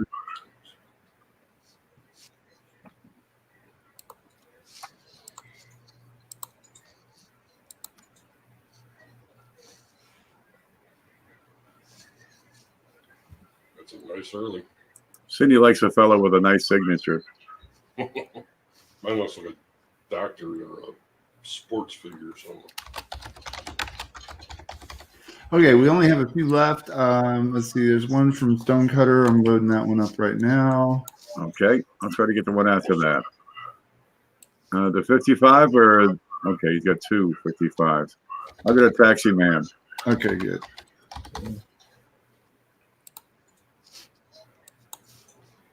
Yeah, Not gonna lie, I'm getting pretty tired. Yeah, we're almost done.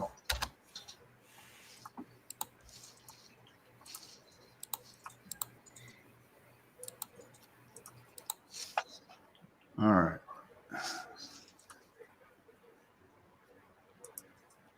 Just got to download the pictures. There it comes. 21 seconds. Oh, it's Popeye. Okay. Ooh.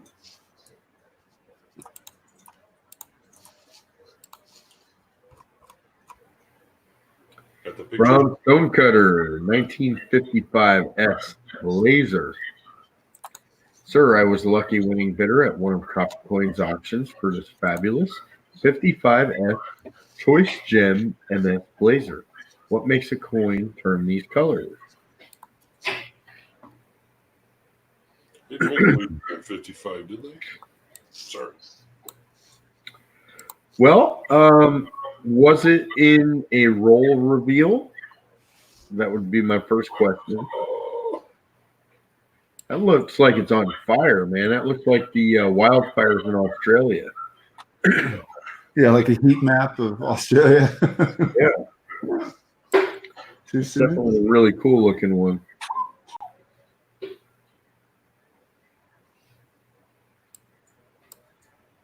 It's gorgeous. A lot of color. Probably a roll ender, I suspect. Yeah, I mean, there's a lot of things. So it was a single. Okay.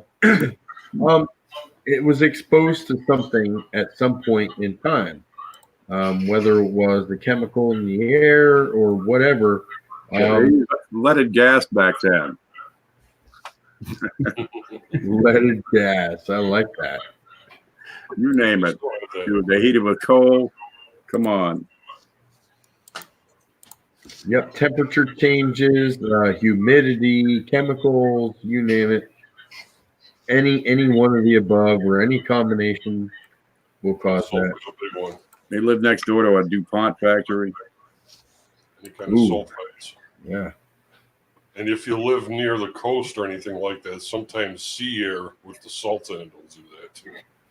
If you live in Schuylkill County, Pennsylvania, there's also a lot of drugs in the water. So you think it was a fountain coin? There you go. Maybe. Leaded gas. Regular gas, that's it.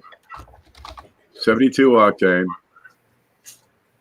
I licked it Ken licked it. I like that. after eating cheese puffs. And Greek yogurt. That'll do it. That would do it. If you eat cheese puffs and you Greek yogurt and then lick your coin and wait like 42 years and store it in the heat, that's going to happen. Honey. There you go. Okay, I got to need one ready. Somebody's making popcorn on this floor and it's making me hungry. So Mr. Chuck's over at the fun show. Is he? Yeah. I should go down and visit. Okay, here's the screen. We got one from David Wiltrow, also known as Popeye. Hi, Ken. I like your no bullshit approach on the show. Well, hey, a little background on the quarter of attached pictures of. I sent different angles. How there was enough for you to give a no bullshit opinion. I found it detecting from near an old store. Only use a light brush to clean it, loose dirt. I do see some light scratches, but nice coin if it's been in the ground, is my opinion, he says. It does appear to have a die crack on the reverse just off the left upper wing. Oh, where do you see it? It's a P. The obverse appears to have PMD after the D in God, but odd damage of PMD. Thanks for looking. Okay, just describe this coin that you see. Well, first off, it's a P. You get a flying eagle, or not it's a Standing Liberty quarter. And lots of detail here. Gosh, somebody came out of the store. They just bought a fort and dropped it. Get a gouge on Little that. die gouge in the wing. That's a big die gouge. That's not a crack. That's a substantial gouge. Now, I guess he brushed it off, but it had some damage. Well, been in the ground for a while, but silver does not react. It's not as reactive as, say, copper, for example. And silver doesn't typically corrode quite as well. And then you got to look at where was it at this old store? Under the porch? What was there 50 years ago? Good Lord, look at the freaking detail. You get a lot of great detail here. Wow. What's this bit beside the E? Dye deterioration perhaps here? Yeah. That's what I'm thinking. Don't know any varieties on skinny. I almost think we saw this coin 2 weeks ago It too. is. This is the same coin. He just sent it again. Oh, okay. We'll breeze through it. Great shape on there. Yeah, we talked about. Sometimes there's a clash by the knee. Yeah. I'm missing the clash. Tune. Yeah, but lots of detail. Look, you almost have all the stars around here. Yeah, that would get an environmental damage. And we'll just have another look here. Oh yeah, I remember that little mark there on the D. The damage on the D. Yeah. There we go. That's very familiar. Just sold it, he said. You sold it. What'd you get? What's the date? Acquiring Minds. That's a 1920. No mint mark. Mint mark would be here beside the star. Well, there you have it, folks. They're out there. Just like the truth. Under a store. Yeah, lots of scuff marks on there. Now there was one Brand new. 25. Nice. 25.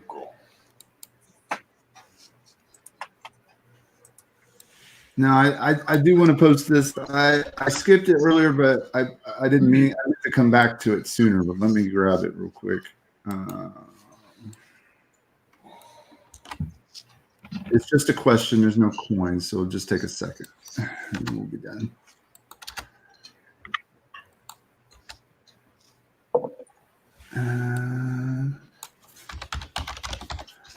One more thing. Cindy says use water instead of a brush. A brush would be abrasive when cleaning dust off of coins. You dig those coins up, and sometimes they get so much stuff stuck to them. Copper coins in particular, they're just covered with mud. How do you get the stuff off without screwing up the coin? But chances are it's going to be screwed up pretty badly anyway, especially if it's covered with mud. Use a water pick. But that worked good. So I thought this was interesting because I've never been asked this question, but do you have experience using a flatbed scanner like you would use on film and slides to scan coins? I personally don't. If so, what would you use to protect a raw coin? Will a flip or a 2x2 work? I used to exclusively use my flatbed for pictures. And I would try to get the software to suck more detail out of it. But if you've got so many pixels in, you're not going to, enhance your detail at all. I'd taken them through 2x2s, but flat by themselves on the scanner is the best. You do lose detail though, because the focus point is going to be, right there on the glass. So anything deeper than that is going to be blurry. That was the problem I ran into all the time with those coins. Would it work to cover up the rest of it with a sheet of paper or black paper or white paper or something not reflective? Or I tried both, but just the cover itself, the white cover is usually fine. In fact, you can tell a lot of the scanner pictures, you'll see like a dark, like a arc that flows in behind the coin. Shadow line? Exactly. The shadow from the light going across. Higher resolution as possible you can get would be my advice if you're going to use that. Excuse me. If so, what would you use to protect a raw coin? Yeah, you can keep them in the flips, but if you do that, you're going to get glare from that mylar as the scanner goes across it. I'm thinking maybe a sheet of acetate. Put that down on the scanner first, but again, you have the glare problem if you're looking through plastic with a scan. And it'll screw with the focus too, yeah. Because their autofocus is designed to be on a piece of paper. It's, like in contact with that surface. glass. So that can be done. I would suppose that you could use a 2x2 without the Mylar in it, or without the clear stuff on it. Mhm. So you could at least hold it in place and move it around, but without scratching it. Just don't use staples. Oh, Use the ones that are glue one together, but don't get the glue on the coin. Use gloves. mhm. I don't know. Especially if it's proof or That's something. all I can think of. Proof coins are tough on scanners too. But often we're all holding these fabulous cameras right in our hand in the way of a mobile phone. Even the older ones have like 1 megapixel, and that's pretty good. I take all my full coin pictures with my Galaxy 4. Yeah, I came across a pretty cool set the other day, and I had to get it. Let me show you. Here's this. I can't even say the name, but Erlig Pout What? comes in a nice case, and let me open this up. Sounds Icelandic. This image is 2 megapixels. And Ooh. so this piece right here attaches to your phone and holds the lens over your phone. And you have different, there's a macro lens in here, a fisheye lens, a couple of filter lenses. Wow. I've never seen them that involved. I've always seen the clip-on things. And this whole set was like $25. There's a starburst lens. Oh yeah. What's a starburst lens do? It makes it look like everything's. It gives it radial metal flow. Oh, cool.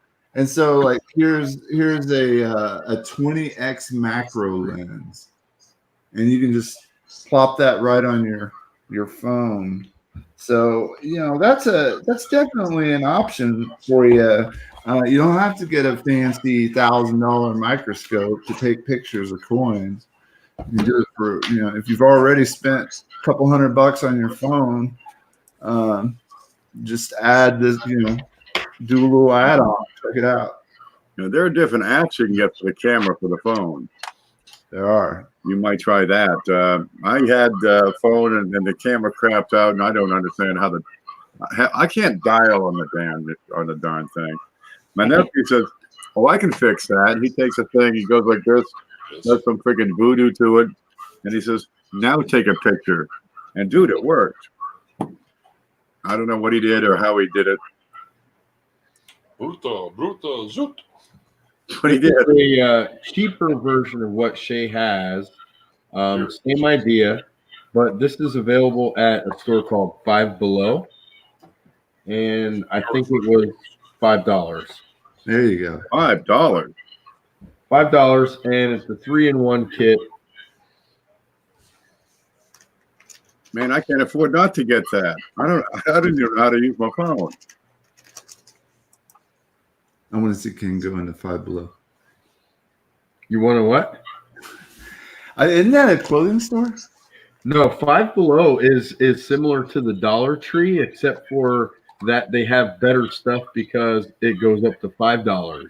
Oh, okay. I've seen this. I've never been in one, but we have 3 of them here. Okay. All right. Yeah, Five Below is pretty cool, and their stuff changes all the time.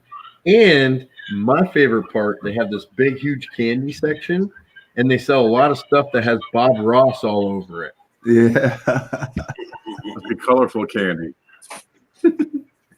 Yeah, I got some Happy Little Tree mints.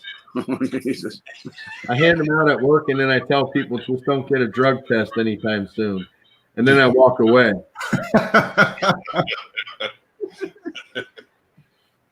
Stay safe. Yeah, 5 and 10 used to be the Woolworths. It was a nickel and a dime. Now it's $5 and $10. Now we'll just put another happy little tree right here. Yeah. So the happy little tree lives right in here. And I think he should have a friend too. It's a friend. Boy, Shay, you are showing that baby off, aren't you? Oh yeah, I Well, love We it. tell them what it is. It's the Stone Mountain commemorative, but it's the double die obverse variety. You can see it underneath the letters of Stone Mountain and the date. Let me bring it back. Yep, she's a nice one. Tiana Horsey. But, you know, it's clean. We got some little fine lines all over there. Yep. Why are so many Stone Mountains cleaned? It looks exactly like the one that I found at a show. It was cleaned as well. But you know what? For double die? What are you going to do? That's right. That's all good. But it's in, you know, and it was in pretty good shape too. You still got nice surface roundness and not much wear. The strike's a little bit weak on the stars, but man, the surface of that coin is just beautiful. That is nice. It's That's kind of nice. like the Buffalo nickel, right? You know, where you have all the roundness to the And the ripples in the fields, yeah. yeah. Nice dish shape. Anywho, yeah, I did a video of a Stone Mountain. It's still one of the better videos that gets more hits than anything else. Why, it's the best video on Stone Mountain $half out there. Yeah, exactly. The only one that actually talks about it. Out of the hundreds that are out there, yes. Yeah, the thing about the one I found and did a video about is I found it coin roll hunting. This one I talk about, but I hadn't found one since then. But this last show, I picked it up for the price of a normal Stone Mountain. They did not advertise it as a double die, so I feel like I cherry picked it. Right.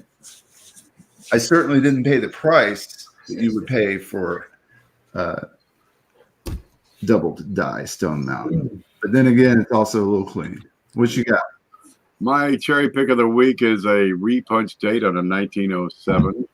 If I can find my toothpick, then you'll find the repunching on the inside of the zero, right in there. Ooh. I know it looks like the notch, the point of the zero. That's where it mostly stands out. There's a little bit of the 9, but I'm not able to pick that up with this camera.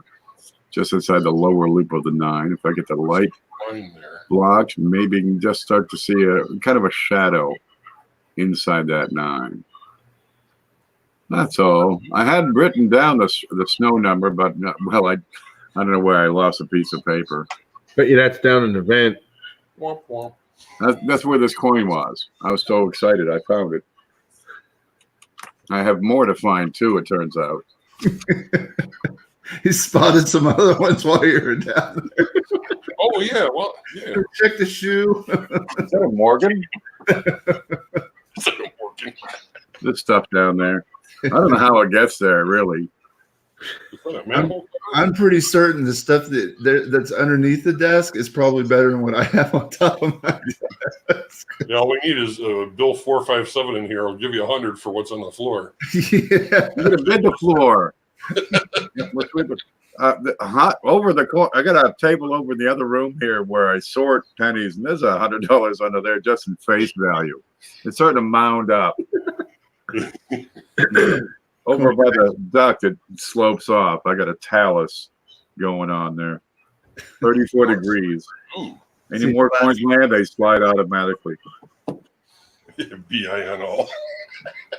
Cindy. Got something going on there, Coin Dragon, from the shoulder to the pedestal. Oh, yeah. This is another one of my Big and roll finds. This is probably the largest Class 9 I've found. It is I like that 99 D. That's a 99D? That's a 99. Yep, D. I think I found it before. Oops. you got to come and sweep it up. Yeah, Cindy. Oh, wait. I'm full screen here. Let me get to the right page because I know I have it bookmarked.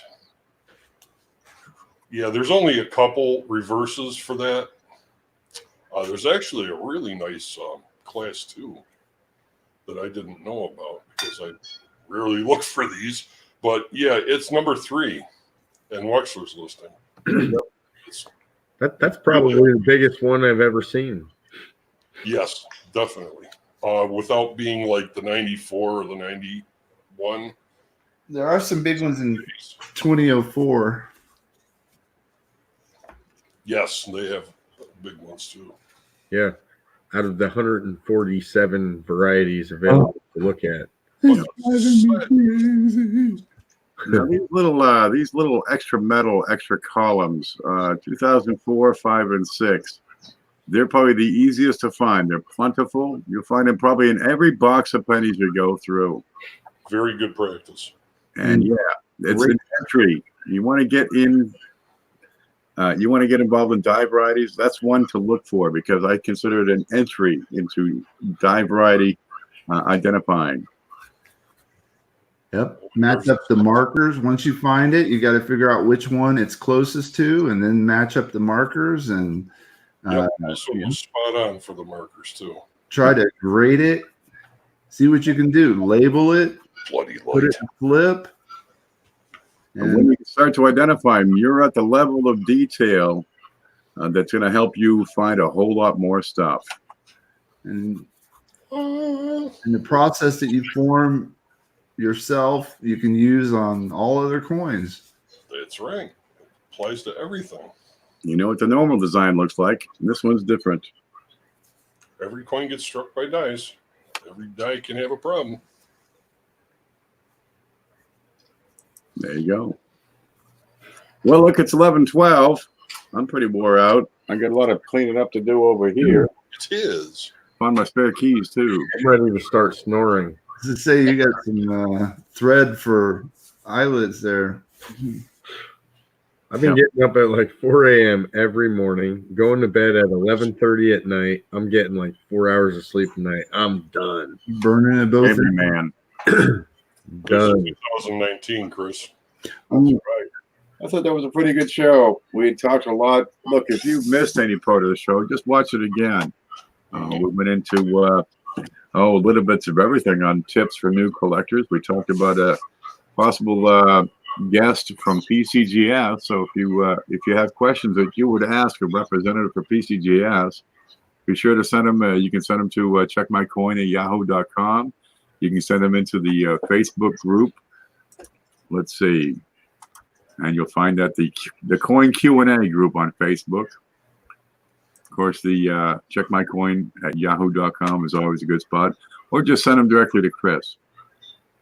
Either way, it work out just fine. Frank, did you say that was a 2019? Yes, it is. That's a big clash. Yeah. Anything under the head? The front of the head? The nose, baby. Yeah, the Right isomer. to the nose. It's very minor. And it was a Philly? Yes, it is a Philly. Nothing really to say. Oh, I saw it. It's right at the tip of the nose, man. You got them I got rolls and rolls of 2016s with that same clash behind the neck. Awesome. I have not found a 2019 yet. But I have some pretty strong ones. They get really strong. You can actually see the letters. The letters right by the chin. Yeah. It's got the 2 bars from the shield there. Is it a double die? Kind of plump letters there. They are kind of plump, aren't they? I'm going to have to look at them a little closer. Yeah, the left. Okay. Oh, well, I'm about ready for bed. Okay, man. So boom. Yeah, what's going on later this week? What you got? Anything? Big show on Sunday. Big show on Sunday. Yeah. That'll be fun. Gosh, a lot of people are going to be picking up their packages tomorrow and the next day. And when's the next coin seminar? Oh, February sometime, the week after Valentine's Day. We got to get ready for that. We got the Coin Seminar Weekend at gmail.com. You can contact us there or contact me directly if you want to get involved in that. We've got live shows getting lined up. What do we got? 7, 8 slots already filled. And what we do, we have live shows the whole damn weekend. So if you make shows, if you make videos about coins, educational shows, geez, it's a great opportunity to get some exposure for your channel. The people who get involved making these shows, they'll get subscribers, they'll get views, they'll get view time, they get exposure because we're going to promote the heck out of it. So it's a great way to get your name out if you're kind of new to the whole thing. And it's great practice, and nobody's going to laugh at you too much. They do tend to point and laugh at Chris, but hey, you get that no matter what. And for the viewers, geez, here's a chance to get psyched and do some binge watching of several channels over the course of a couple of days. What you got there? Did you know that the mint shop at the mint sells souvenir sets? Yeah, I didn't know that. The Susan B's and stuff. Yeah, and it's just like the normal ones. Except for the little token. The little token's different. Now, what was interesting was that in 1982 and 1983, they didn't make mint sets, uncirculated mint sets, but they did have these sold in the mint shop. So you can actually find them. They're anywhere from $35 to $50 on eBay. But be careful, know what you're buying. It's look at the date. Double check it's the date you want, because they sell them for I don't know how many years. I hadn't figured out, did they sell them for every year? But they're out there. When did they start? And they got gold envelopes. They got blue envelopes. Yeah. Did you find out about the 2005 to 2010? There's white Philly. White? Wait, it's like baby blue. Every color of the rainbow. And then donuts. Dark blue. It's a powder blue. There we go. Put them up next to each other.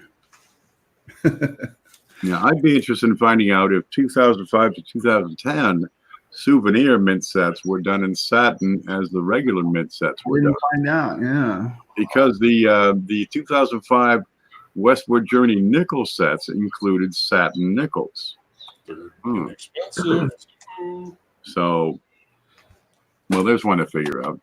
Well, Mike said, heck, the 82 and 83 sets could have some valuable high-grade coins in it, because you would think that maybe uncirculated sets might be high quality, but, man, you're not going to get full steps. I mean, maybe you get really lucky, but they look like, I looked at these, and they look just as bad as the normal circulated 1980 and 84s, man. There's Scoop them up with an ice cube.